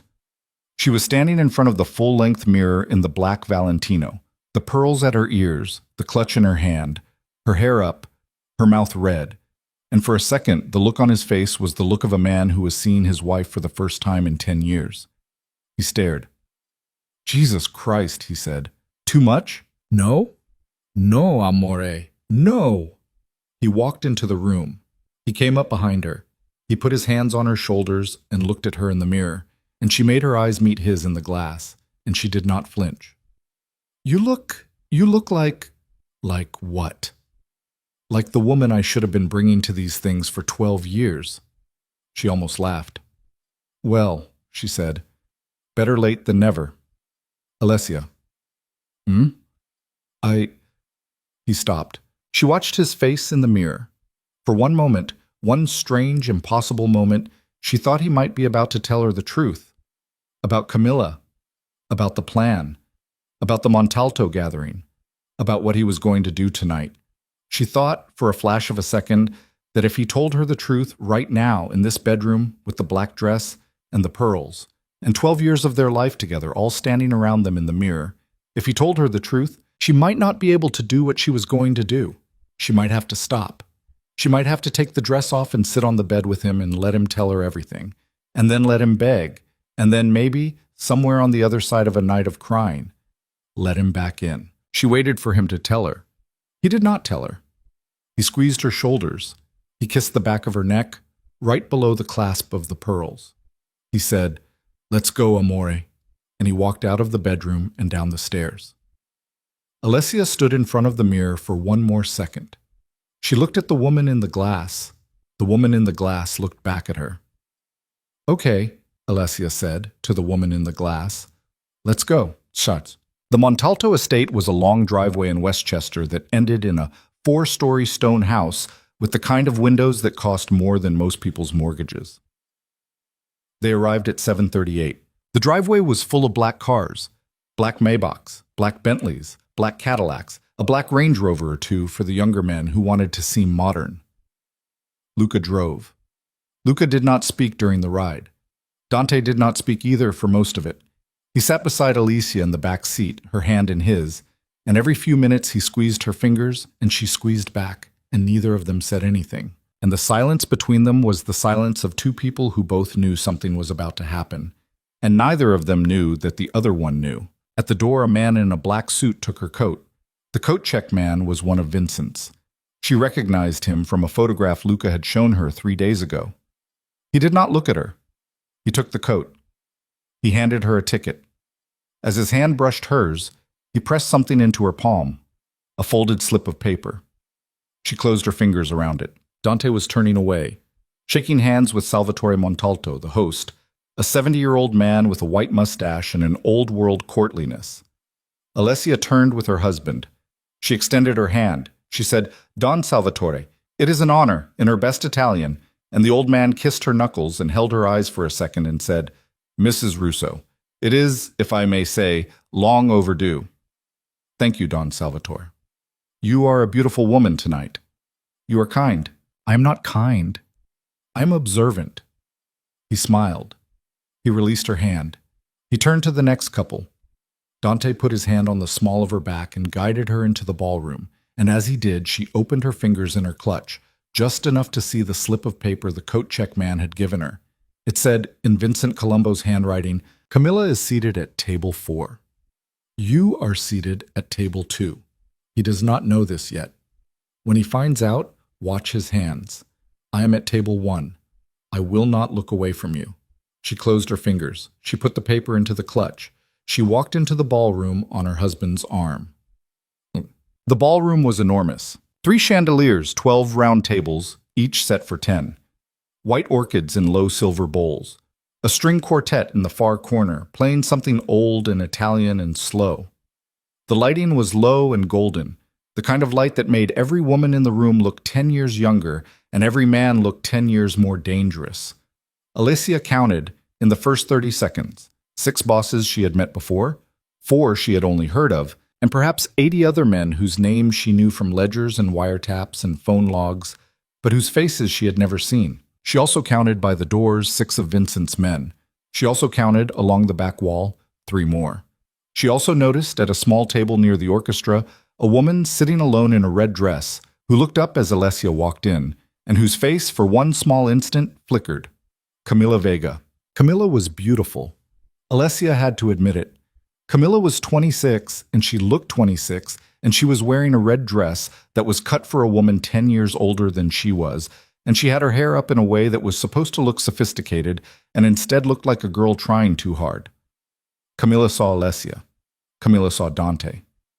Camilla saw them together, walking in on each other's arms, and Camilla's face did the thing Alessia had been hoping it would do. It went, for one small second, angry. Then Camilla recovered. Camilla smiled. Camilla looked away. She doesn't know yet, Alessia thought. He hasn't told her about the seating. She thought she was walking in on his arm tonight. He lied to her too. It did not make Alicia feel better. It made her feel, briefly, sorry for the girl in the red dress. Just briefly. Then it passed. Dante guided her toward the head table. Salvatore Montalto walked them. Dante's hand was on her back. Dante was smiling. Dante was shaking hands. Dante had not yet looked at Camilla. Dante was, Alessia realized, going to do this in stages. He was going to seat his wife at the head table, and then at some point during the cocktail hour he was going to disengage, and at some later point during the evening he was going to reintroduce himself to the room with Camilla on his arm. And somewhere in the confusion of those 2 moments, he was going to let the room draw its own conclusion. He was counting on the room's confusion. He had not counted on the room already knowing. Because Vincent Colombo had been, for 3 weeks, making phone calls. Salvatore Montalto led them to their seats. Dante on one side, Alessia on the other. The chairs to her right and left were still empty. Dante sat down. Alessia sat down. Dante leaned toward her. "Drink?" he said. "White wine." 1 minute. 1? He stood up. He walked toward the bar. He did not walk toward Camilla. He was being careful. He was being, for Dante, remarkably disciplined. Alessia sat alone at the head table. She did not look around. She did not have to. She could feel it. Every man in the room was looking at her, not staring. These were not men who stared, but looking, glancing, clocking. The wife of Dante Russo, who had not been seen at one of these gatherings in 12 years, was suddenly at table 2 in a black Valentino and pearl earrings, and every boss in the room had been told, in the last 72 hours, in a carefully managed set of private conversations arranged by Vincent Colombo, that something was coming tonight, and that they should pay close attention, and that Alessia Moretti was a woman whose name they were all going to remember by morning. Vincent Colombo, at table 1, caught her eye. He did not smile. He did not nod. He held her eyes for exactly 1 second, and in that 1 second he communicated, more clearly than words could have, a single thought. "I am here. Breathe." She breathed. Dante came back with the wine. The cocktail hour began. It lasted 70 minutes. They were the longest 70 minutes of Alicia's life. She smiled at men she hated. She let herself be kissed on the cheek by men whose phone calls she had been listening to for years. She was introduced for the first time to women she had been studying from a distance since before her own wedding, the wives of the 5 families. Older women, mostly. Women with hair dyed to a uniform shade of dark brown and jewelry that had belonged to their grandmothers. Women who looked at her, one by one, with the specific expression of women who had been wondering, for 12 years, why Dante Russo's wife never showed up, and who were now, for the first time, getting a good look. They liked what they saw. She could tell. She saw it in the small nods, in the way they leaned into her, in the way the older wives began, quietly, to hold her hand while they spoke to her. Old, dry, jeweled hands on her wrist, voices in her ear. "It is so good to finally have you, Mrs. Russo. It is so good to see you here. Why did he keep you hidden for so long, eh?" What a shame. What a beautiful, beautiful dress. My mother had earrings like that. You have your mother's eyes, I can see it. Even though I never met her, you have that kind of eye. Come sit with me after dinner. Come have coffee with me at my house next week. I want to know you. Alessia smiled. She kissed their cheeks. She said yes to every invitation. She was being adopted. In real time, in front of her husband, she was being adopted by the oldest women in their world. Dante noticed. She could tell the moment he noticed. It was at minute 46 of the cocktail hour, when he was standing about 10 feet away from her, holding a scotch, and he turned and saw her with a small group of wives around her, and one of them, old Mrs. Pellegrini, was holding Alessia's hand in both of hers and laughing at something Alessia had said. Dante's face, for a second, did something strange.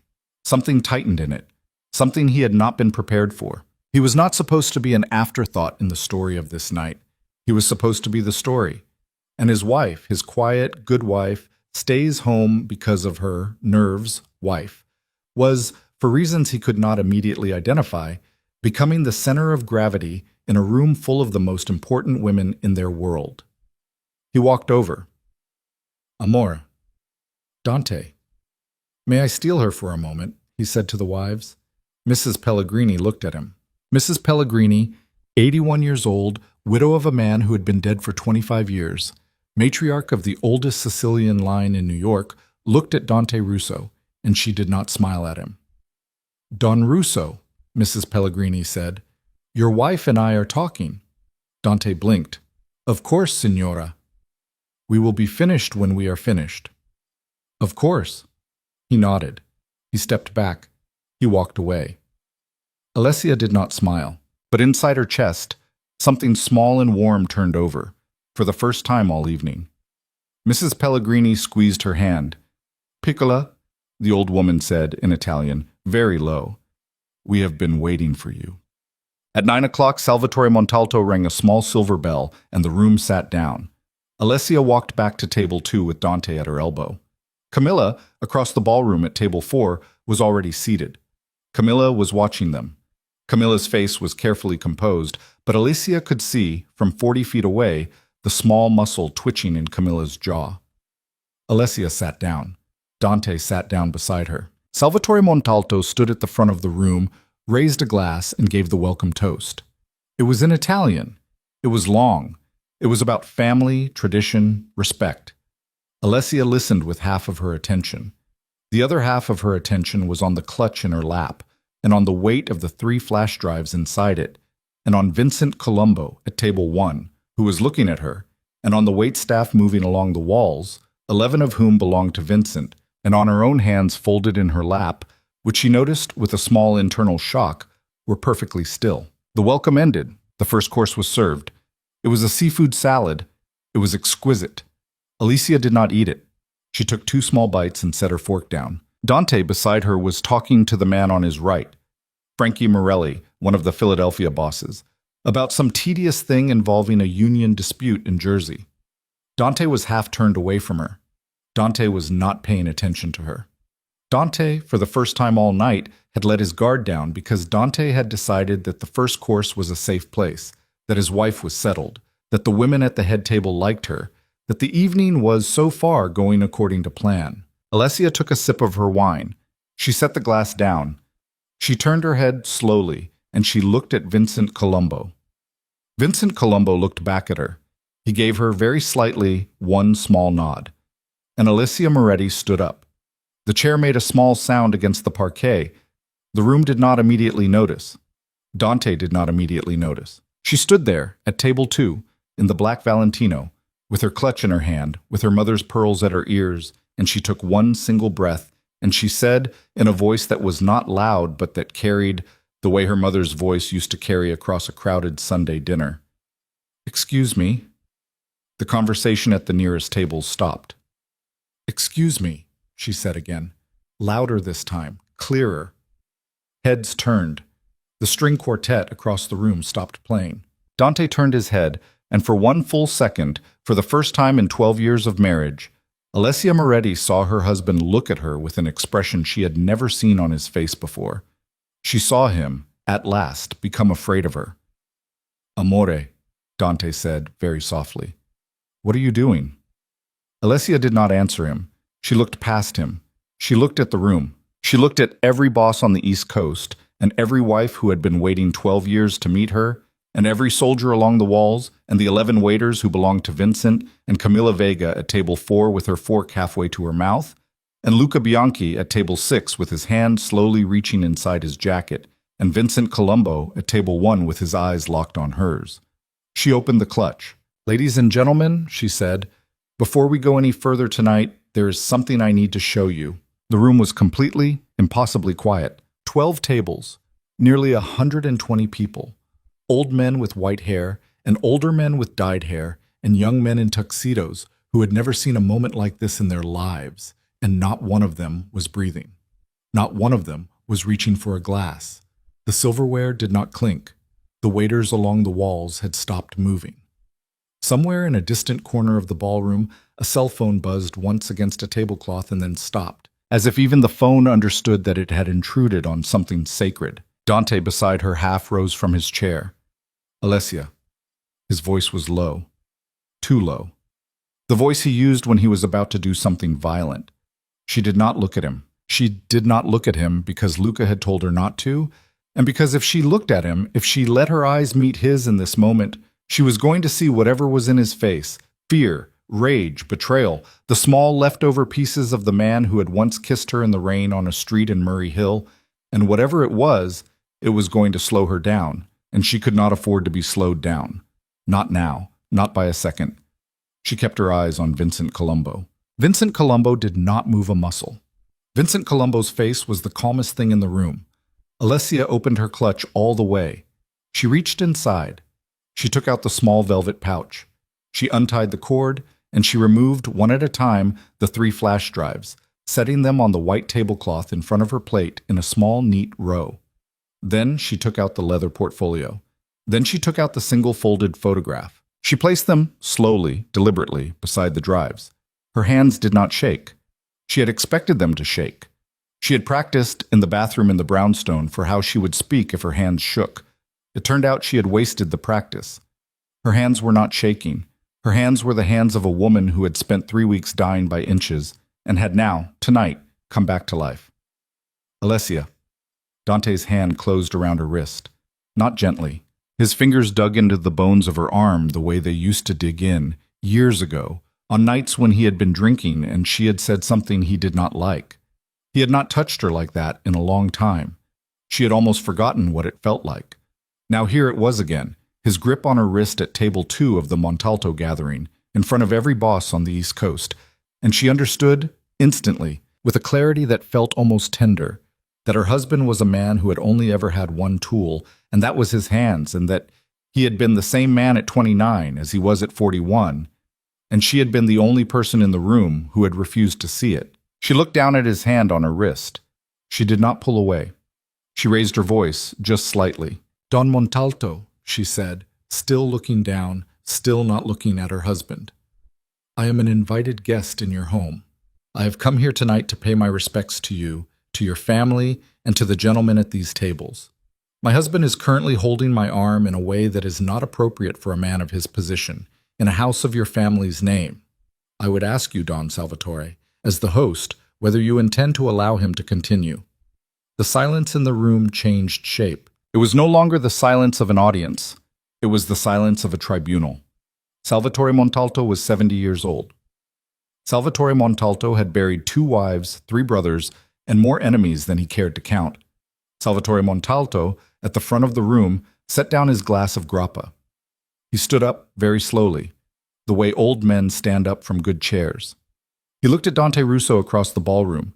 He did not raise his voice. Don Russo, Salvatore Montalto said, release your wife's arm. Dante's fingers did not move. Don Salvatore, with respect, release your wife's arm. The 2 old men, Pellegrini at the next table and Moretti on the far wall, no relation to Alessia, an older cousin to her mother's line, stood up slowly behind Salvatore. Then old Mrs. Pellegrini stood up. Then 3 more wives. Then Vincent Colombo, without any hurry at all, placed both of his hands flat on the tablecloth at table 1 and rose to his feet. Dante looked around the room. For the first time, he saw what she had already seen. He saw the 11 waiters along the walls who were not, in fact, waiters. He saw that the doors to the ballroom were now guarded by men he did not recognize. He saw that every boss in the room had turned in his seat to face him, and that not one of those bosses was smiling. His fingers opened. Alessia's wrist came free. She did not rub it. She did not acknowledge him in any way. She continued to look at Don Salvatore, and she said very politely, "Thank you, Don Salvatore." "Mrs. Russo." Salvatore Montalto inclined his head. "You were saying something to the room." "I was." "Please continue." And here, in the quiet ballroom with the 3 chandeliers and the dying orchids, and the string quartet that had forgotten how to play, Alessia Moretti took the single breath that she had been saving all of her life for this exact moment. "My name," she said, "is Alessia Moretti. I was born in Bensonhurst. My father was a butcher. My mother was a seamstress. I have a master's degree in finance from Columbia University. I have been married to Dante Russo for 12 years. And I am, ladies and gentlemen, the person who has been running his organization since the 4th year of our marriage." The room did not react. The room was beyond reacting. The room was now in the condition of a congregation that has just heard something from the pulpit it did not expect and is waiting in dead silence to see what comes next. "In 2018, Alessia continued, my husband signed over 51% of every legitimate holding in the Russo organization to a series of corporate entities in my name. He did this without reading the documents. He did this because I told him to. He did this because at the time he trusted me, and because at the time I was trustworthy.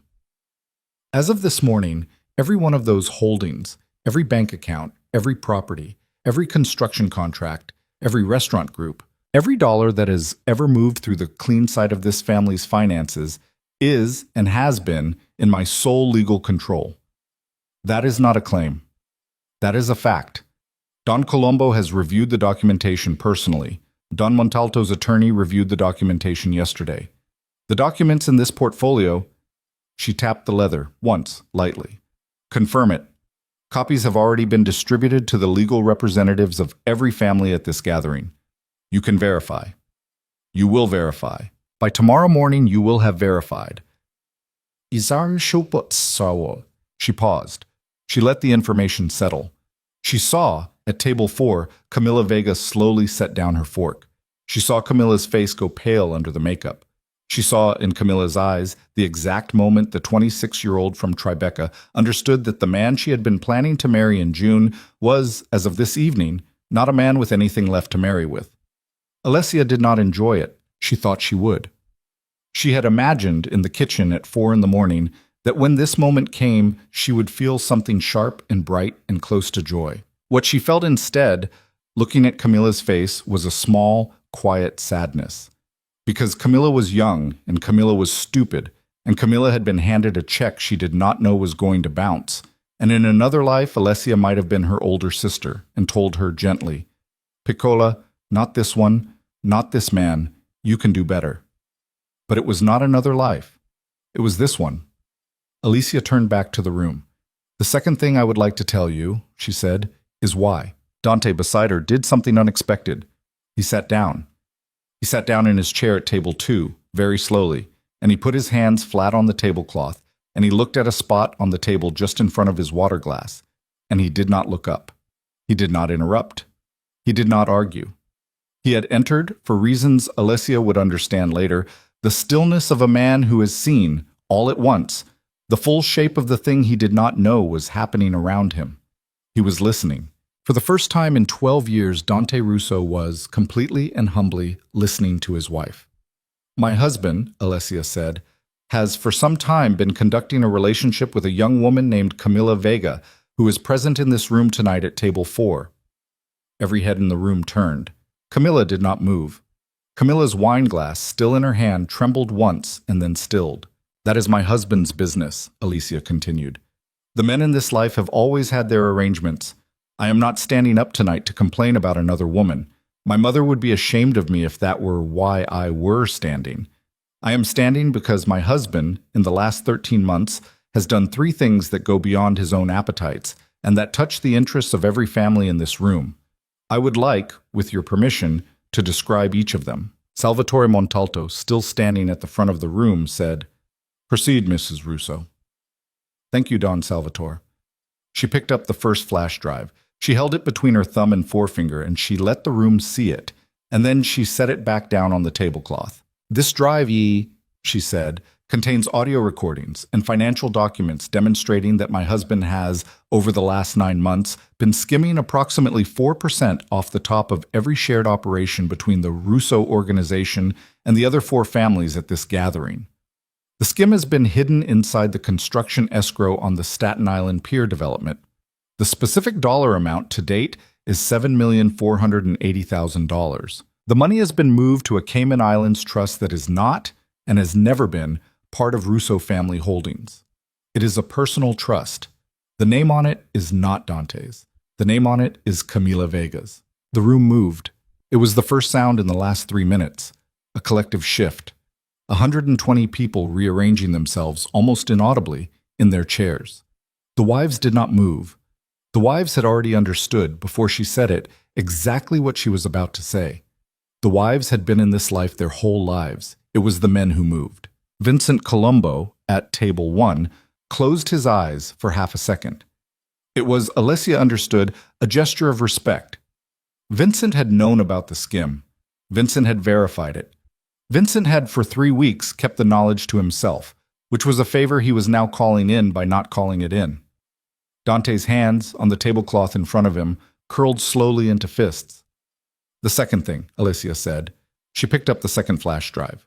"This drive contains transcripts and wire recordings of 3 conversations my husband had in the last 4 months with a federal prosecutor named Maureen Halloran out of the Eastern District of New York." The room went absolutely still. "He was not," Alessia said quickly, "cooperating. I want to be clear about that. He was not cooperating. He was making inquiries. He was making inquiries because he had been approached 18 months ago by an individual within the Russo organization who was considering cooperation, and my husband wanted to understand what protection would be available to him, personally, in the event that the inquiry became formal. The conversations were exploratory. They went no further. But they happened. They were documented. They are on this drive, and they constitute, by the code that has held this life together for 150 years, a violation." Dante's head came up. He looked at her. For the first time, his eyes met hers. What was in his face was not anger. It was not shame. It was something simpler and much more terrible. It was confusion. Real, actual confusion. The confusion of a man who had been so certain for so long that he had gotten away with everything, that he could not now understand how his wife, his quiet wife, his good wife, his stays home because of her nerves wife, had gotten her hands on recordings from a conversation he had held in a parked car on a service road off the Long Island Expressway. He had not, she saw, prepared himself for her at all. He had been living for 12 years beside a woman he had never once looked at seriously. It was the first thing about him, that night, that genuinely broke her heart. "The third thing," Alicia said, and here, for the first time, her voice did something. It got quieter. It got tighter. It got, for a single second, close to the thing she had been holding behind her teeth for 3 weeks. "The third thing," she said, "is personal." She picked up the folded photograph. She unfolded it. She held it up. She did not turn it around. She did not need to. She knew what was on it, and she knew that every person in the room already knew what was on it, because Vincent Colombo's people had made sure in the last 72 hours that every boss in this room had been given a version of the same briefing. "My husband," Alessia said, "has been planning for some months to present Miss Vega at this gathering as his new partner. He has purchased a co-op on Park Avenue for her. He has retained an attorney in New Jersey to prepare divorce papers. He has scheduled, for June of this year, a second wedding. He has told his organization privately that I am unwell, that my nerves are giving out, and that he has been patient with me as long as any reasonable man could be expected to. He has not told me any of this. He has not told Miss Vega that he is tonight breaking the news by staging it. He has arranged, ladies and gentlemen, for a public execution." She set the photograph down. "I am not complaining that my husband took a mistress. I am not that kind of woman, and this is not that kind of evening. I am telling you that my husband planned to humiliate me in this room in front of all of you tonight because he believed I would not survive it. She paused. He was wrong about that. She looked at Vincent. Vincent was still looking at her. Vincent had not blinked. Now, Alessia said. Her voice came back up. It was steady again, businesslike. I have no intention of destroying the Russo organization. I built most of it. It belongs, in every important sense, to me. What I intend to do, with the permission of the families at this table, is the following. She turned slightly. She addressed Salvatore Montalto directly. Effective tomorrow morning, every debt my husband has created with any of your families will be repaid, in full, from my accounts, with interest computed at a rate that will be agreed upon privately tonight. The $7,400,000 will be returned, plus a further $3 million as an act of apology on behalf of the Russo name. This payment will come from me. The conversations with the federal prosecutor will be addressed through a mechanism we will discuss privately. I believe that when the particulars are understood, the families at this table will agree that no further action is necessary, and that the matter can be closed among us, quietly, the way matters of this kind used to be closed. Deet. She paused. Second, the Russo organization's operations will continue. They will continue under my direction. I will not hold any public title. I have no interest in public titles. The face of the organization will remain, for the time being, my husband. Dante looked up at her. She felt him look up at her. She did not return the look. But the face, she said, will be a face. Nothing more. Every decision of consequence, every dollar of consequence, every deal of consequence will come through me. I'm not asking for your approval for this. I'm informing you of a fact that is already true, and has been true, and has been obvious to the wives in this room for many years. I am simply, tonight, making it obvious to the husbands as well. A sound happened, somewhere in the back of the room. It was not a laugh. It was almost a laugh. It was the sound an old boss makes when his wife turns to him at a dinner and raises one eyebrow and says, "See? I told you about that one."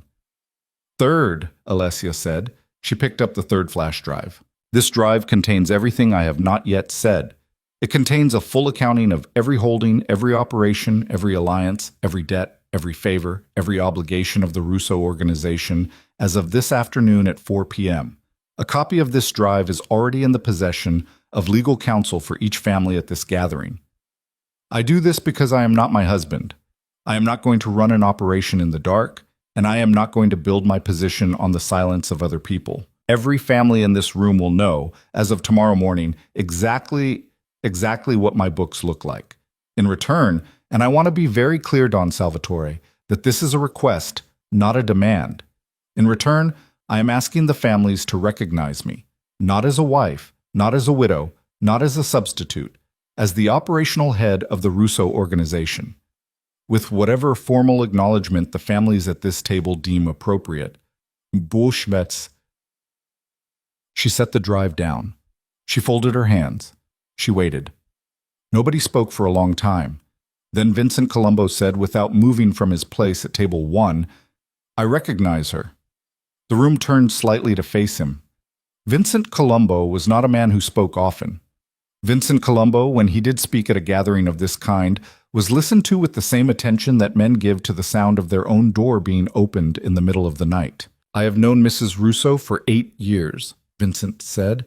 "I have done business with the Russo organization for 12. In the last 3 weeks, I have personally reviewed the documentation she has described.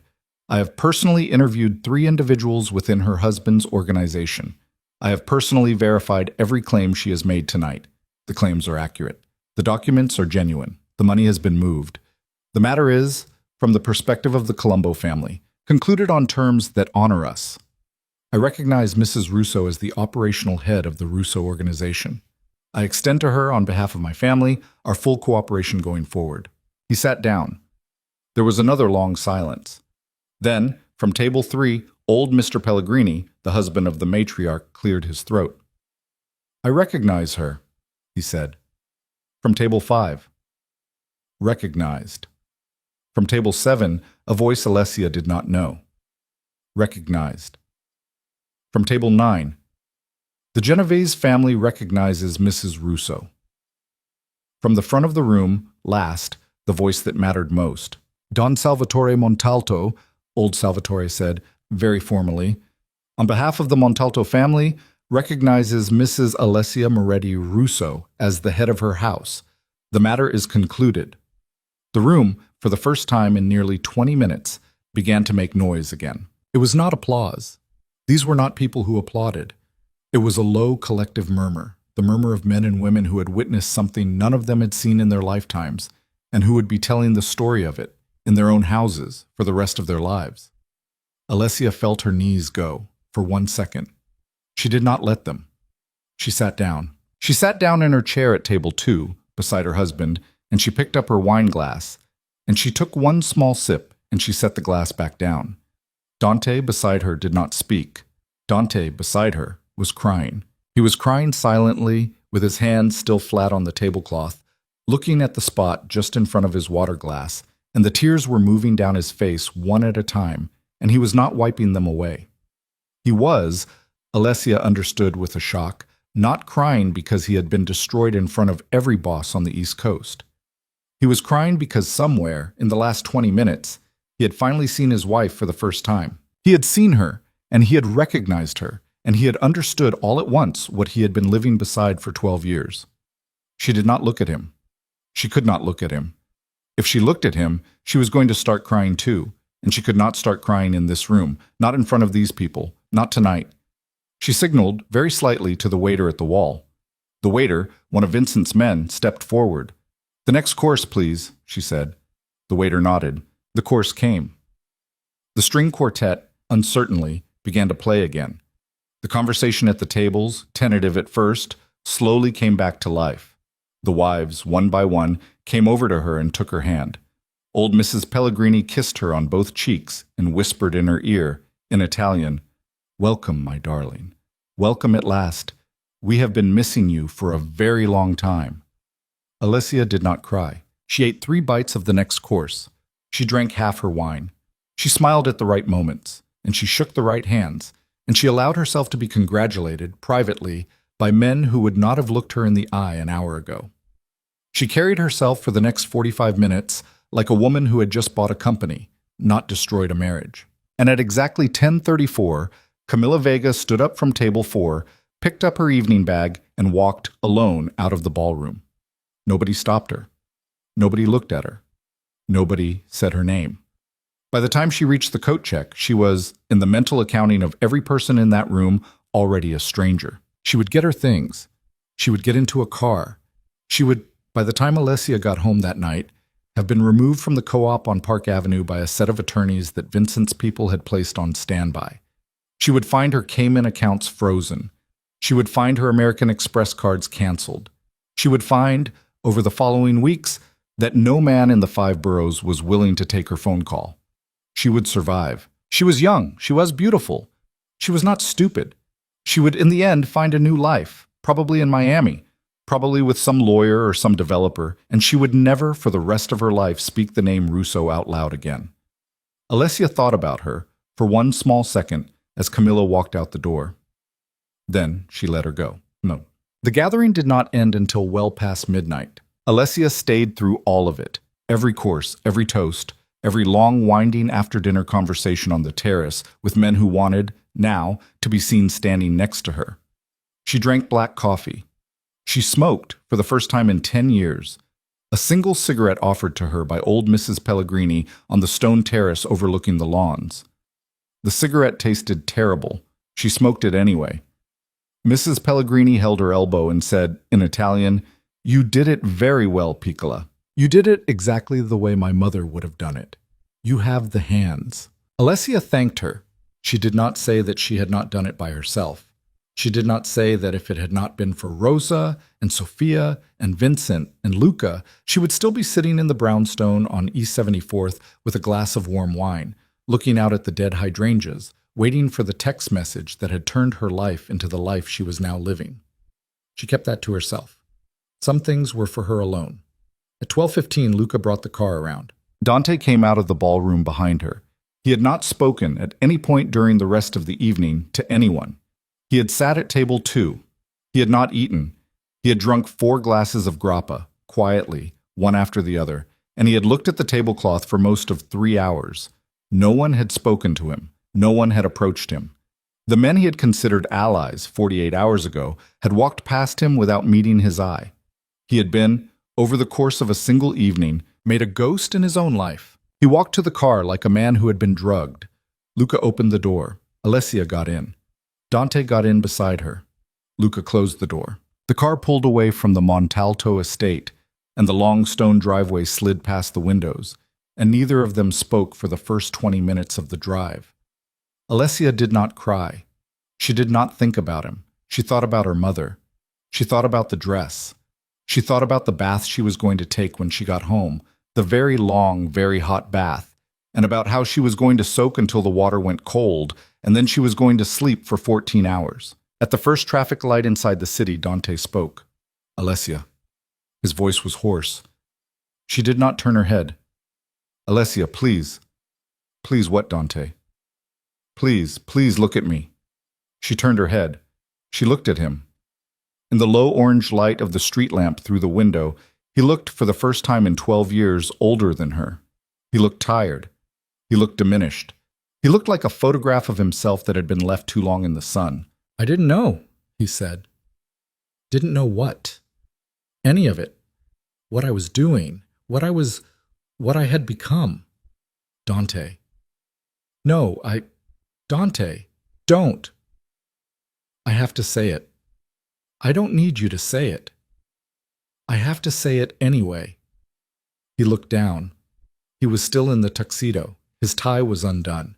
His eyes were red. He looked like every man she had ever seen in this life after a very long night, half boy, half ruin. I didn't know what I had, he said very quietly. I knew. I knew abstractly. I knew you were smart.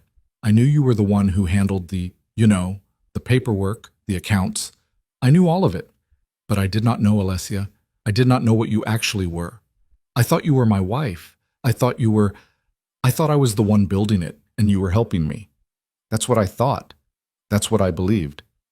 And I look at you tonight, in that dress, standing up in that room, and I realize I have been living with a person I never actually looked at. For 12 years. I have been married to a stranger who was also, apparently, the person holding my entire life together.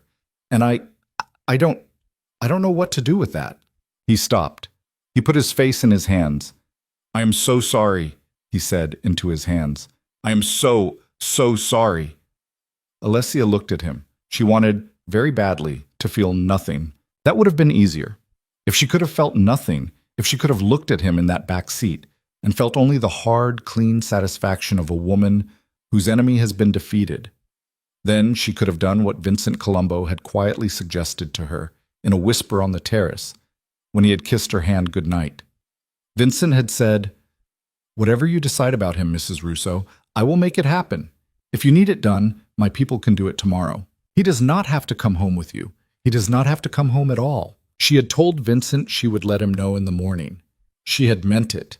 She had imagined all the way through the gathering that she would get into the car and she would look at her husband and she would feel nothing and she would call Vincent at dawn and by noon the next day she would be a widow. But now she was in the car and she was looking at him and she was not feeling nothing. She was feeling, against every strategic consideration, against every reasonable impulse, something more complicated. She was feeling the 12 years. She was feeling the bar in Little Italy, the rain outside her apartment in Murray Hill, the funeral home floor the night his father died, the brownstone on East 74th, the one they had walked through together, the one that had been going to be their forever house. She was feeling the weight of him asleep beside her for 4,375 nights. She was feeling, she realized with a kind of horror, the fact that she had loved him. Not in the way she had loved him at 24. That love was gone. That love had died 3 weeks ago at 11:47 p.m. in a kitchen on East 74th. But the 12 years were real. The 12 years did not just disappear because the 13th had been a lie. She was quiet for a long time. Then she said very softly, without looking at him, "Dante." "Yes." "Look at me." He lifted his face out of his hands. She looked at him in the orange light, and she made him look at her, and she said, You were going to let her humiliate me in front of 100 people tonight. You were going to let me sit at that table and watch you walk Camilla in on your arm. You were going to let me understand in public that my life was over.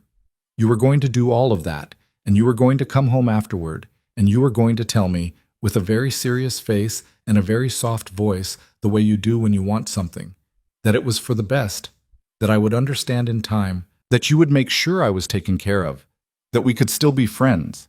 You had written the speech. You had probably practiced it in the mirror.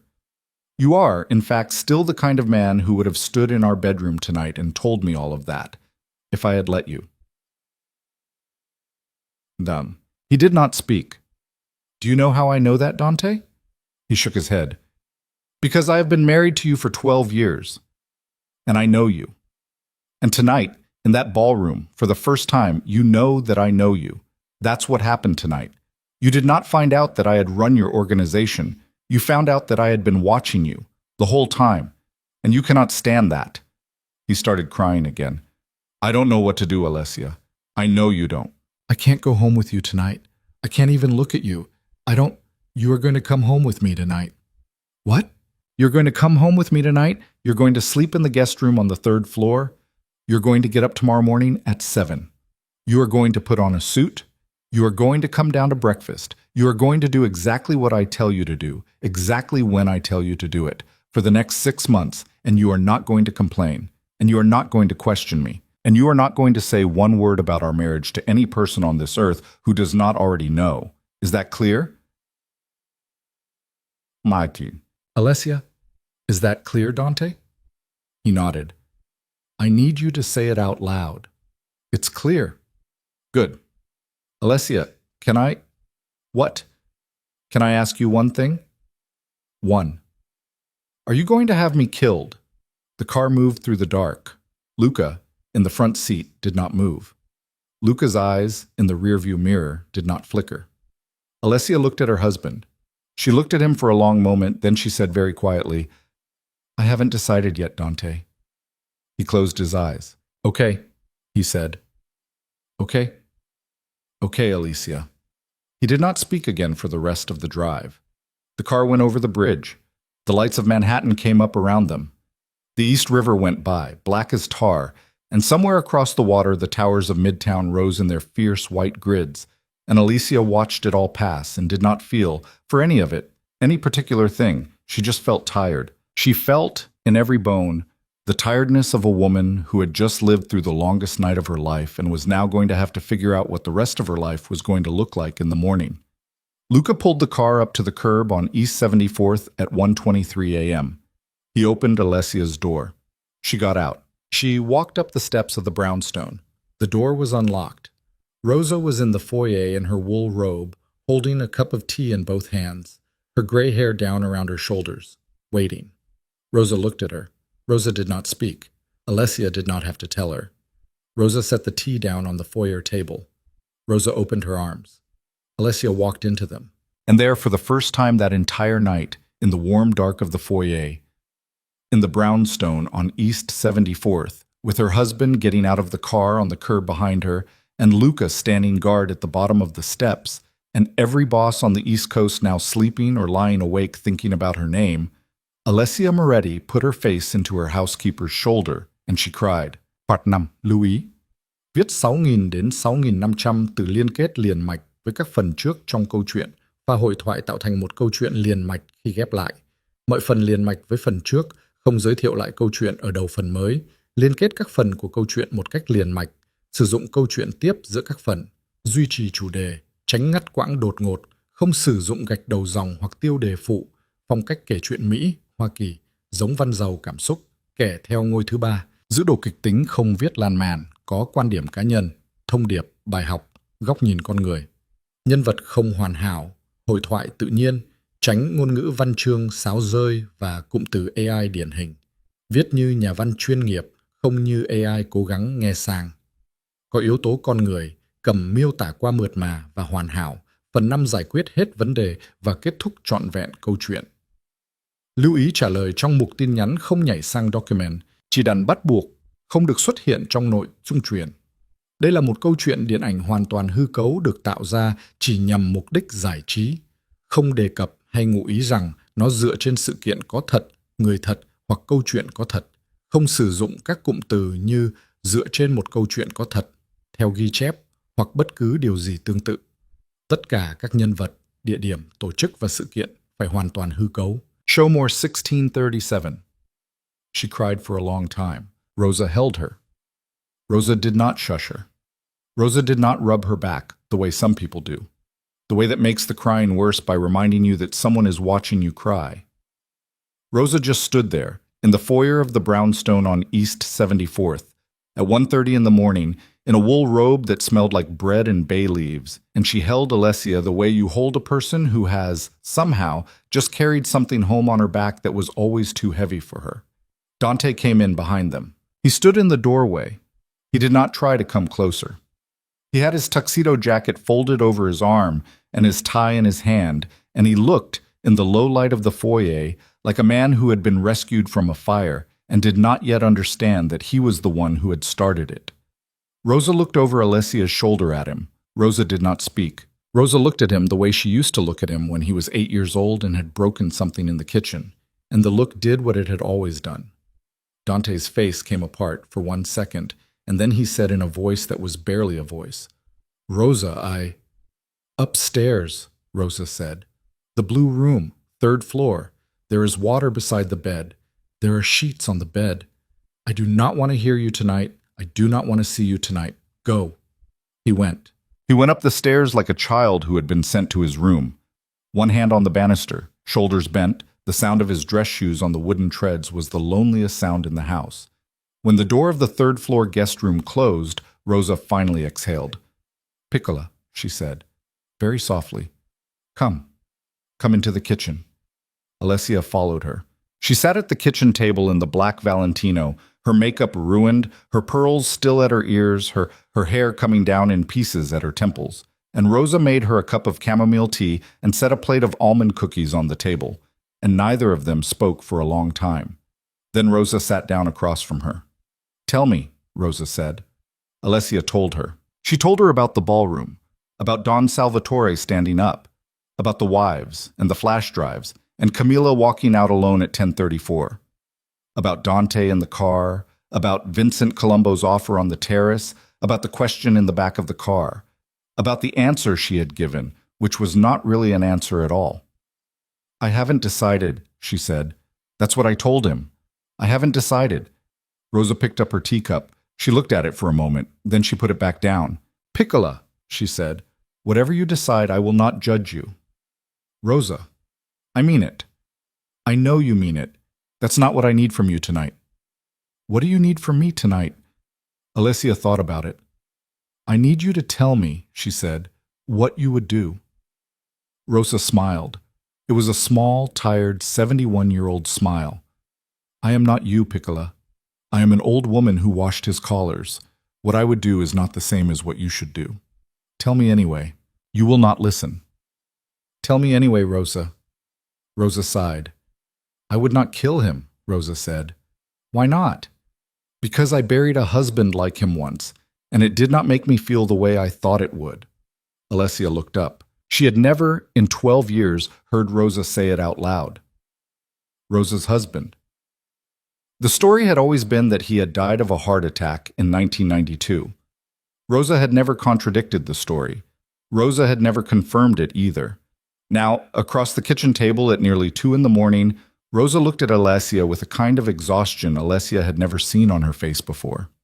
"You didn't have to," Alessia said. "No," Rosa said. "I didn't have to. But I did. Or, to be truthful, I did not stop it when I could have. Which is the same thing. Which is the thing I have carried with me every day for 34 years. Which is the thing I will carry into the ground. Do you understand what I am telling you, Piccola?" "You're telling me not to." "I am telling you," Rosa said, "that the man upstairs in the blue room is already dead. The man who walked into that ballroom tonight with his wife on his arm does not exist anymore. You killed him already. You killed him in that ballroom. He will not recover. He will never, for the rest of his life, be the man he was at 7 o'clock this evening. That man is gone. What is left in the blue room upstairs is the shell of him. And you can end that shell if you want to. You have every right. But you will not be killing your husband. You will be killing a man who is already a ghost.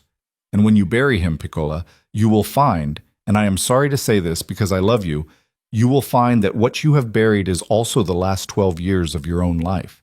Because those 12 years are in him. They are not in you. You did not live them alone. If you end him, you end them. They become nothing. A story about a widow who did what she had to do. That is the story you will have. It is not a bad story, but it is a smaller story than the one you could have. What is the bigger story, Rosa? Rosa looked at her for a long time. Then Rosa said, "The bigger story, Piccola, is that you let him live, and you make him watch, every day for the rest of his life. You make him watch you be the woman he never saw. You make him watch you run the empire he thought was his. You make him watch you become what you already were, except now without any shadow on you. You keep him. You keep him the way a queen keeps a disgraced general. Not in the bed, not in the heart, just in the house. Visible, alive, small, for the rest of his natural life." Alessia was quiet. "That's cruel, Rosa." "Yes," Rosa said. "That might be crueler than killing him." "Yes." "Is that what you would do?" "No, Piccola." "That is what you will do, because that is who you are. I would have buried him in the yard. You are a different kind of woman than I ever was. You are smarter. You are colder, in the ways that matter. And you are," Rosa hesitated, "you are softer, in the ways that don't show. You will not kill him. You do not want to. You want him to live with it. That is why you haven't decided. You have decided. You are just taking the long way around to admitting it to yourself." Alessia put her face in her hands. She sat there for a long time. Rosa did not move. Rosa just waited. Rosa had done her waiting for 12 years. A few more minutes was nothing to her. Finally, Alessia lifted her face. "Call Vincent in the morning," she said. "Tell him thank you. Tell him no." Rosa nodded. "Brava," Rosa said quietly. "Now upstairs, bath, bed. I will wake you when I wake you, not before." Rosa. "Yes." "Thank you." Rosa reached across the table and took her hand. "Piccola," Rosa said. "It has been an honor. Go to bed." She slept for 11 hours. When she woke up, the light through the curtains was the long, slanted light of a winter afternoon. Her mouth was dry. Her head hurt. The black Valentino was in a heap on the chair in the corner. The pearl earrings were on the vanity, one of them lying on its side. She turned her face into the pillow and for 1 second forgot everything. She was just a woman in a bed at 3 in the afternoon with a headache and the taste of last night's wine at the back of her throat. Then she remembered. She lay there for another long minute. Then she got up. She went downstairs in a robe and slippers and found Rosa in the kitchen making soup and the smell of garlic and tomato and something else. She could not place it. Maybe it was her mother's kitchen. Maybe it was her grandmother's. The smell of that soup almost undid her. She sat at the kitchen table. Rosa put a bowl in front of her. Alessia ate all of it. She ate bread. She drank a whole glass of water.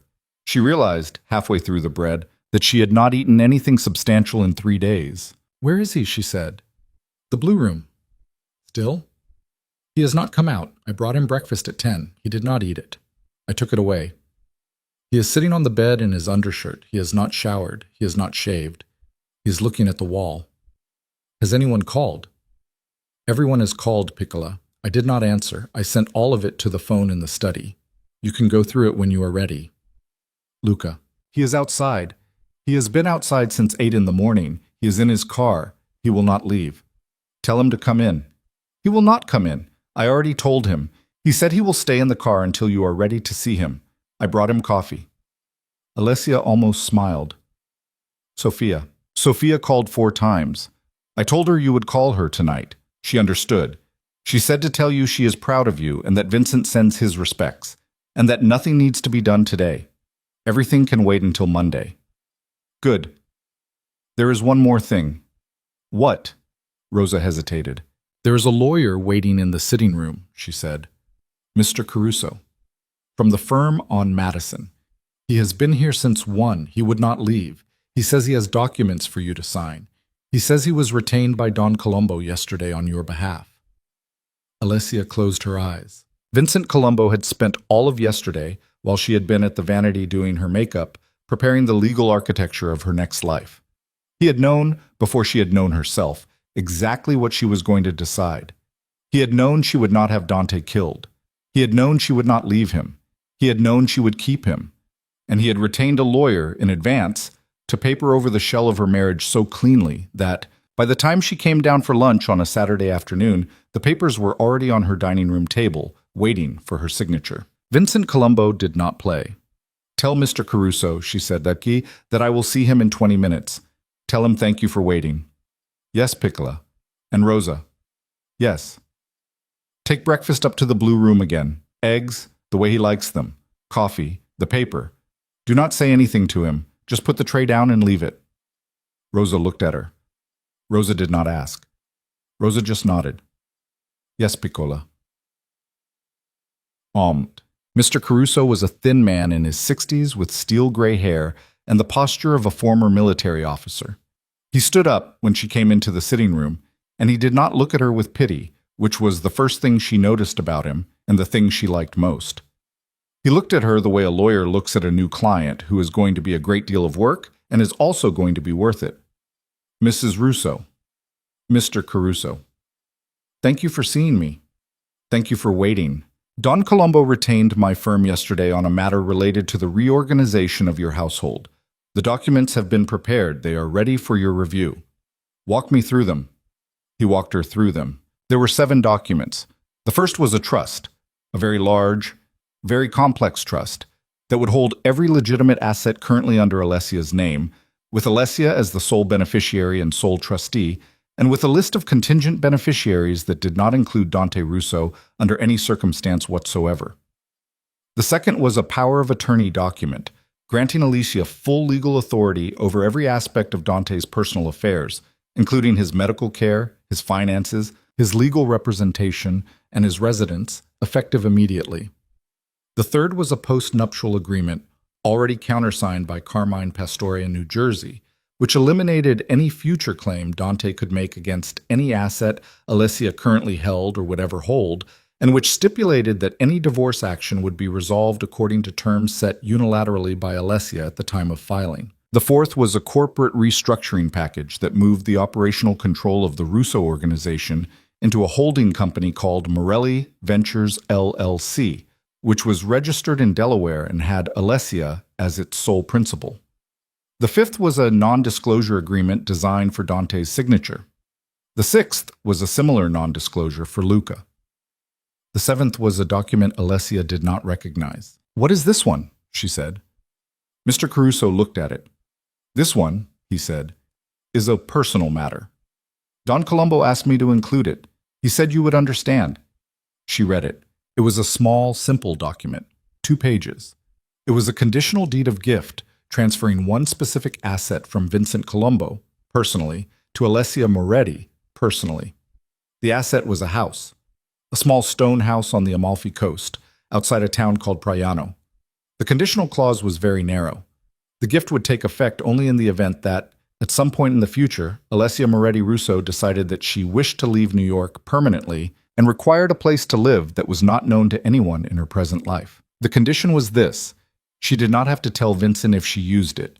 The house was hers in the event she needed it. She was not required to explain. Alessia read the document twice. Then she looked at Mr. Caruso. "Please tell Don Colombo," she said, "that I am honored." "I will tell him, Mrs. Russo." "And please tell him that I may never need it." "I will tell him. And please tell him that the fact that he gave it to me anyway is the most respectful thing any man has ever done for me." Mr. Caruso's face, for one small second, flickered into something close to a smile. "I will tell him, Mrs. Russo." She signed all 7 documents. Mr. Caruso collected them, placed them into his briefcase, stood up, bowed slightly, and left. That evening at 7, she went upstairs. The door of the blue room on the 3rd floor was closed. She stood outside it for a full minute before she knocked. She did not know, even as her knuckles met the wood, what she was going to say. "Come in." She opened the door. Dante was sitting on the edge of the bed. He was in his undershirt. His hair was uncombed. His face was covered in 2 days of stubble. The tray of eggs Rosa had brought up at lunch was still on the bedside table, untouched. He had not turned on a single light. The room was lit only by the fading winter sun through the window. He looked up when she came in. He did not stand up. Alessia. Dante. She closed the door behind her. She walked to the armchair by the window. She sat down. She crossed her legs. She looked at him across the room. She had thought, on her way up the stairs, that she was going to feel triumphant, that she was going to look at him, here, diminished and unwashed and small, and feel the clean, cold weight of a woman who had won. She did not feel triumphant. She felt instead the way you feel at a funeral for someone you did not much like, but had known your whole life. A kind of heavy, ordinary human regret. You didn't eat, she said. No. You should eat. I'm not hungry. Eat anyway. He looked at the tray. He looked back at her. Alessia. What? I don't know what happens now. I do. Tell me. She told him. She told him about the trust, about the power of attorney, about the postnup, about Morelli Ventures LLC, about the non-disclosure he would be signing by the end of the week, about the specific conditions under which he was going to continue to live in this house and continue to carry the Russo name. She told him that he was going to be seen, publicly, exactly as often as she needed him to be seen, that he was going to shake hands at the functions she told him to shake hands at, that he was going to sit at dinners and smile and keep his mouth shut, that he was going to have an allowance, which she would set, and which she would revise, and which he would not argue about, that he was going to have no access to the organization's operations, no access to the accounts, no access to the decisions, no access to anyone in the family without her knowledge, that he was going to, in every sense that mattered, live in her house as a guest, forever, or until she decided otherwise. He listened to all of it. He did not interrupt. When she was done, he said quietly, "Why? Why what? Why am I still here? Why didn't you?" He gestured, a small, helpless gesture. "Why didn't you let Vincent?" She looked at him. She thought about it. She thought about what Rosa had said in the kitchen at 2 a.m. She thought about the 12 years. She thought about her mother in the hospital. She thought about the bar in Little Italy and the rain in Murray Hill and the funeral home floor. She thought about all of it. Then she said, "Because I am not the kind of woman who has her husband killed, Dante. And because if I did, if I let Vincent do what he offered to do, then I would have to live with that for the rest of my life. And I've done enough living with things this month. I don't need to add another one." "That's it?" "No, that's not it." "What else?" She was quiet for a moment. "The other thing," she said, "is that killing you would let you off. You'd be done. You'd be over. The name would become a legend. Dante Russo, tragically taken, etc. The men would tell stories about you. They'd clean you up. They'd forget the bad parts. I'm not willing to let that happen. I want you alive, Dante. I want you in this house. I want you to see me. Every morning at breakfast, and every night at dinner, and every time I have a gala and you walk in behind me and people look past you to get to me, I want you to watch. I want you to watch what a woman actually is. Because you did not know. For 12 years, you did not know. And I am not letting you die without finding out." He looked at the floor. "Alessia." "Yes." "Do you hate me?" She thought about that too. "No," she said. "No? No. Hating you would be giving you more than you earned. I don't hate you, Dante. I don't love you either. Not the way I used to. What I feel about you now is—" She paused, searching for the word. "Disappointed. I am very, very disappointed in you. I think I am going to be disappointed in you for a long time. Maybe for the rest of my life. Maybe that's what marriage is in the end. I don't know. I'm figuring it out." He did not look up. He was crying again, quietly, the way he had cried in the car. She watched him from the armchair by the window, and she did not move. She did not go to him. She had spent 12 years going to him. She was done. After a while, he said, "Can I ask you something?" "One. Did you ever love me?" The question sat in the air between them. She thought about lying. It would have been easier to lie. She was allowed, after what he had done, to say no. She was allowed to say, "No, Dante, I married you because you were useful. I stayed with you because I had built an empire inside your name. I never loved you. I used you the way you used me." She was allowed to say that. He had earned that. But she was not going to build the rest of her life on a lie. "Yes," she said, "I loved you for a long time. I loved you more than you will ever understand, Dante. And that is going to be the part of this you have to live with. Not that I'm still here, not that I won. The part you have to live with every day until you die is that you had a woman who would have died for you in year 3 of your marriage, and you threw her away in year 12 for a girl in a red dress you met at a party. That's what you did, Dante. And no one made you do it. And I am not going to punish you for it, because the punishment is the fact of it. The punishment is that you did it, and you have to live knowing you did it, every day, for the rest of your life, in this house, with me." He put his face in his hands. She stood up. She walked to the door. At the door, she stopped. "Dante." "Yes." "Take a shower. Put on a clean shirt. Come downstairs at 8. Rosa is making dinner." "Alessia."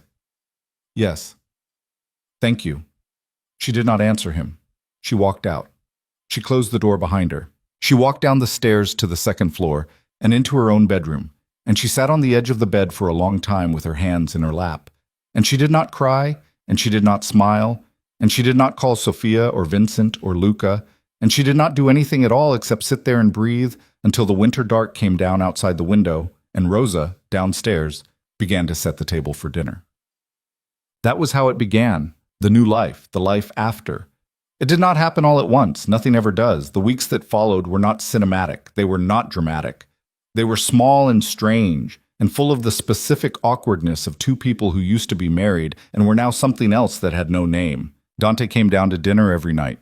He wore a clean shirt. He did not speak unless spoken to. He ate what Rosa put in front of him. He drank 1 glass of wine, exactly, and never a second. He went to bed at 10. He slept in the blue room on the 3rd floor. He did not come down to Alessia's bedroom. He did not ask to. Some nights she heard him walking the floor in the middle of the night, the slow, heavy step of a man who could not sleep.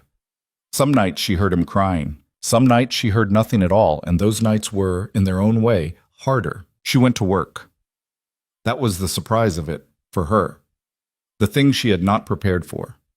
She had spent 3 weeks, and then 1 terrifying night, and then 1 quiet afternoon in a lawyer's company, building the structure of her new authority. And then, on the Monday after the gathering, she had simply gone to work. She took the office on the 38th floor of the building downtown, the office that had been nominally Dante's and practically nobody's because Dante had never used it. She had the furniture changed. She had the desk repositioned to face the window. She had Sophia come in and help her hang 3 paintings on the walls, paintings Alessia had bought over the years and stored in a closet because Dante had not liked them. She hired a secretary, a young woman named Elena, from Staten Island, 26, sharp, with a finance degree from Baruch and a mother who sewed. She told Elena that she would pay her 3 times what any other boss in the city was paying, and that in exchange, Elena would work harder than she had ever worked in her life, and would tell nobody, ever, what she saw. Elena said yes. Elena turned out to be, within 3 months, the single best hire Alicia had ever made. The men came, one by one. Frankie Morelli from Philadelphia came in February. Old man Pellegrini, despite being 80, flew up from Palm Beach in March. The Genovese underboss came in April and sat across from her in a chair with his hat in his lap and addressed her as Donna Alessia, which was a title that did not technically exist in their world, but which, he informed her gravely, was the title that his wife had told him to use and which he was not going to argue about because his wife was rarely wrong about these things. They brought her problems. They brought her opportunities.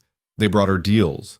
They watched her think. They watched her ask questions. They watched her across the desk on the 38th floor do in 10 minutes what it had taken Dante 10 days to pretend to do, and they went home to their wives and said, each of them in his own language, "Okay, the rumors are true.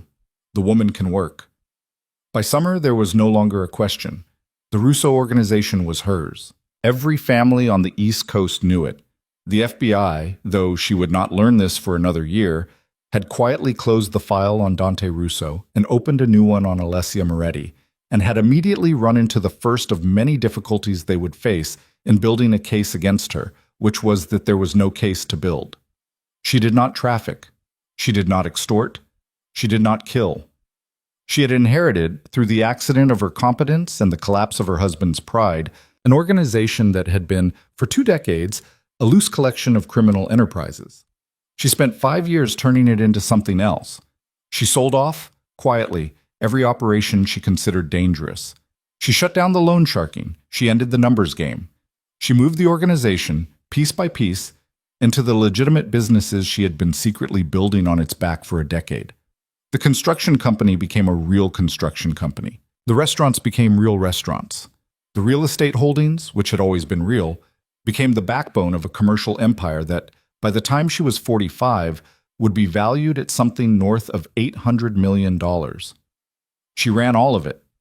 She ran all of it from the 38th floor, with Elena in the anteroom, and with Sofia on the phone, and with Vincent Colombo's quiet blessing, and with Luca Bianchi, who had, after all, not left, not gone to Lisbon, but had stayed and taken up a quiet role as her head of security, and who was present in every room she entered and invisible in every room she did not, watching the door. Dante got old. That was the first strange thing. He got old much faster than a man his age should have. His hair went gray in about 18 months. The skin around his eyes grew a permanent gray tone, the way the skin of very tired men does. He stopped going to the gym. He stopped drinking, mostly, maybe 1 glass of wine at dinner, nothing more. And he started reading. That was the other strange thing. He had not been, as long as Alessia had known him, a man who read. He had kept the occasional biography on the nightstand, half finished, as decoration. Now he read constantly. He read history, mostly. Roman history. The fall of empires. The biographies of old kings. She would find him in the library some afternoons, a book on his lap, looking out the window, not reading, just sitting. One night, about 1.5 years after the gathering, he came down to dinner and sat across from her at the long dining table, and halfway through the soup he said, very quietly, "I am reading a book about Marcus Aurelius." Okay.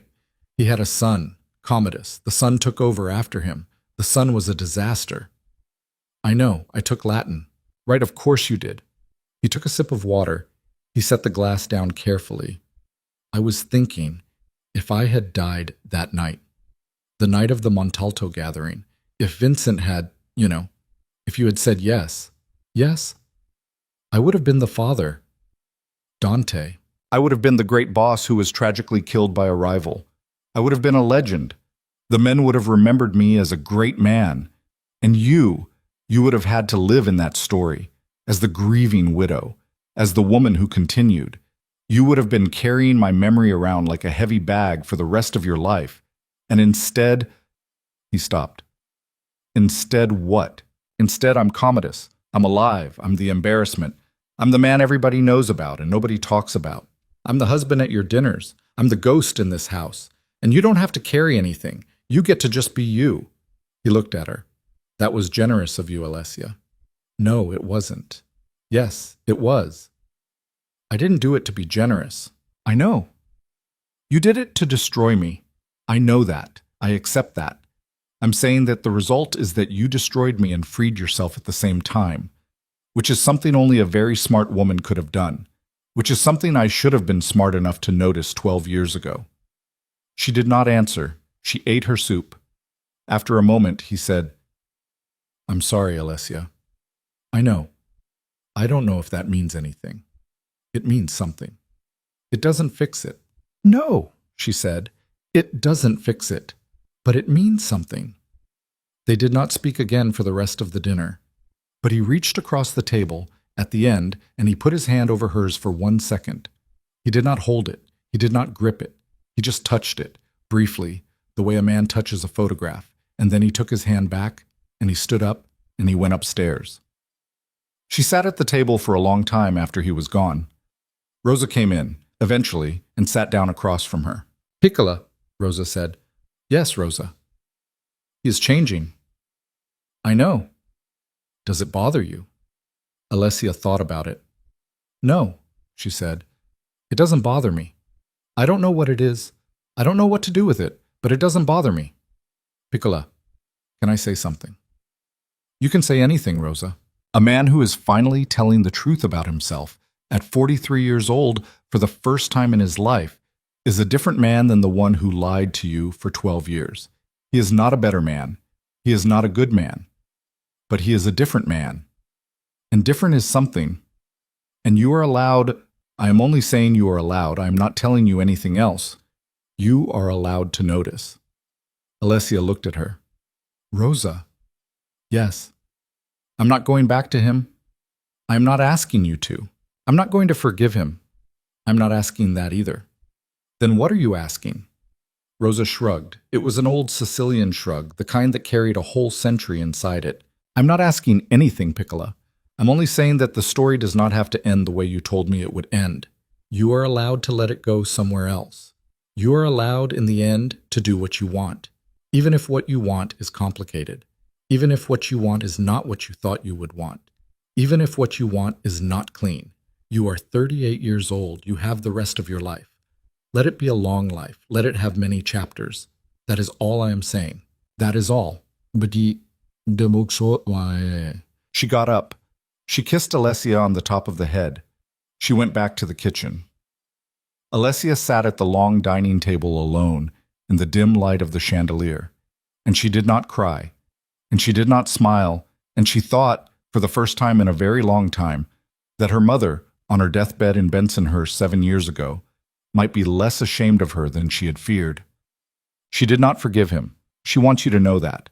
If this were a neater story, a story more comfortable with itself, the ending would be that she forgave him, and they rebuilt their marriage, and they ruled their empire side by side as equals, and the love that had been fractured became, through struggle and effort, a love even stronger than before. That is the ending you have probably been expecting. That is the ending the story wanted in its shape to have. But that is not what happened. What happened is smaller and messier, and in some ways more interesting. What happened is that she and Dante lived in the same house for the next 15 years. He slept in the blue room on the 3rd floor. She slept in the bedroom on the 2nd floor. He ate breakfast with her most mornings. He ate dinner with her most evenings. He went where she told him to go. He said what she told him to say. He was, in every public sense, her husband. He was, in every private sense, her roommate. He was, slowly, over those 15 years, something like a friend. Not a close friend, not a trusted friend. A friend the way a man is friends with the gardener who has worked his lawn for 20 years. Familiar. Useful. Not to be confused with family. He died, eventually, of a heart attack in the library, reading a book about the Byzantine Empire. He was 58. Alessia was at the office when it happened.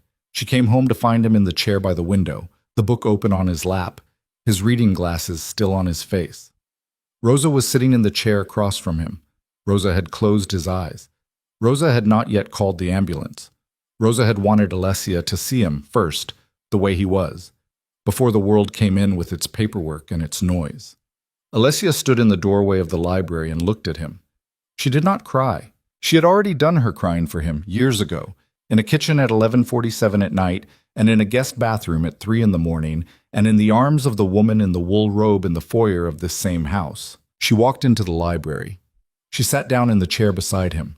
She looked at his face. She thought about the bar in Little Italy.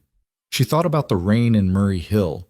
She thought about the fact that he was dead, and that the man she had married at 24 had been dead for 15 years already, and that this was just the body finally catching up. She thought about the strange, complicated, quiet life they had built in this house after the gathering. Not a marriage, not a friendship, something else, something there was no word for. She put her hand on his hand, which was already cool. "Okay, Dante," she said very softly. "Okay." She sat there for a long moment. Then she stood up. She walked out of the library. She told Rosa to make the call. She went upstairs to her bedroom, and she put on a black dress, and she called Sophia, and she called Vincent, who was, at that point, 79 years old and still sharp as a knife. And she told them, and she sat on the edge of her bed while the ambulance came and took him away. She stayed in the brownstone on East 74th for the rest of her life. Rosa died 3 years after Dante, 89 years old, in her sleep, in her small room off the kitchen. Alessia buried her next to her own mother in the cemetery in Bensonhurst. It had been, by then, a long time since Alessia had cried for anything. Rosa was the one who broke that streak. Alessia cried at the grave for a full hour, holding on to Sophia's arm, and she was not ashamed of it.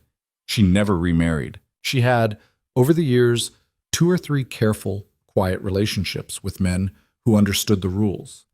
None of them lasted. None of them were supposed to. She was not a woman built for remarriage. She had done that once. She had learned what she needed to learn. She ran the organization for another 20 years. She retired at 62. She handed the operation over to Elena, who had, by then, been with her for 24 years, and who had become, quietly, without ceremony, the closest thing to a daughter Alessia would ever have. Elena ran it differently than Alessia had. Elena ran it better in some ways. Elena was of a generation that did not remember the old world. That was fine. That was how it was supposed to go. Alessia, in retirement, read a great deal. She traveled. She spent long stretches in the small stone house outside Praiano that Vincent Colombo had given her 40 years earlier, and that she had never, in all that time, needed, but had loved anyway, because the gift had been more important than the use. She sat on the terrace in the mornings and watched the sea come in. She kept a small garden. She learned late in life to cook, which was something Rosa had tried to teach her for decades, and she had never found the time for. She thought about her life sometimes in the quiet. She thought about the brownstone, about the kitchen at 11:47 at night, about the black Valentino, about the ballroom, about the 3 chandeliers, about the moment she had stood up at table 2 and said, "Excuse me," and the world had fallen silent, and she had, for one impossible instant, become a woman she did not know she was capable of being. She thought about Dante, not often, but sometimes. She thought about what she would tell a younger woman, if a younger woman asked her. A woman who had just opened a text message at 11:47 on a Tuesday night and had read it twice, and had set her phone down on the counter very carefully, like it was something that might break. She would tell her this, that the worst thing a man can do to you is not what he does. The worst thing a man can do to you is convince you, over a long period of time, that you are smaller than you are. That is the betrayal that matters. Everything else, the mistresses, the lies, the Camillas and the red dresses, that's just weather. You survive weather. You do not survive being made small. You do not survive letting a man decide, on your behalf, how big you are allowed to be. She would tell her that the answer, when that moment comes, is not to destroy the man. Destroying the man is easy. Destroying the man is what he is afraid of, and so destroying the man is, in some strange way, a gift to him. It lets him die as something. It lets him mean something. The real answer, the hard answer, is to stand up in the middle of the room, in a dress you chose for yourself with pearls your mother gave you, and to say "excuse me" in a voice loud enough to carry, and to lay your evidence on the table, and to become in one single night the woman you were always going to be. And then she would say, "You have to let him live. Not forgive him. Forgiving is for other people, in other stories. You have to let him live. You have to let him live because your whole life is not going to fit inside the shape of your revenge on one man. Your life is bigger than that. Your life is yours. It does not belong to him, and it does not belong to what he did to you, and it does not belong to the night you made him watch. Your life belongs to you. And the way you take it back is not by making him dead. The way you take it back is by living it, fully, for the next 40 years, while he stands behind you and watches. That is the ending she would give to the younger woman, if the younger woman asked. And the younger woman probably would not listen. Women rarely listen, on the first telling, to the older women who have already done what they are about to do. But it would be told anyway. Because the thing about a story like hers is that it belongs to all the women who will, someday, find themselves standing in a cold kitchen at 11:47 at night, reading a text message twice, setting a phone down on a marble counter, and understanding, suddenly, with a clarity that nothing in their lives has prepared them for, that they are about to become someone their husbands never knew existed. And those women, whoever they are, wherever they are, will find their way. The way Alessia found hers. In a black Valentino, in a ballroom full of quiet men, with her mother's pearls at her ears and 3 flash drives in a velvet pouch, and an old Sicilian housekeeper in a brownstone kitchen waiting by the phone for the call that said, simply, "It is done." That is how it ends. Not with a funeral, not with a wedding, not with a reconciliation on a moonlit balcony. With a woman, alone on a terrace in the south of Italy, watching the sea come in, 40 years after the night she stood up at table 2 and understanding, at last, that the hardest thing she ever did was also the best thing she ever did, and that the woman she is now was, in some quiet way, always waiting for her to arrive. She arrived. She is here. The rest, as they say in this life, is just weather.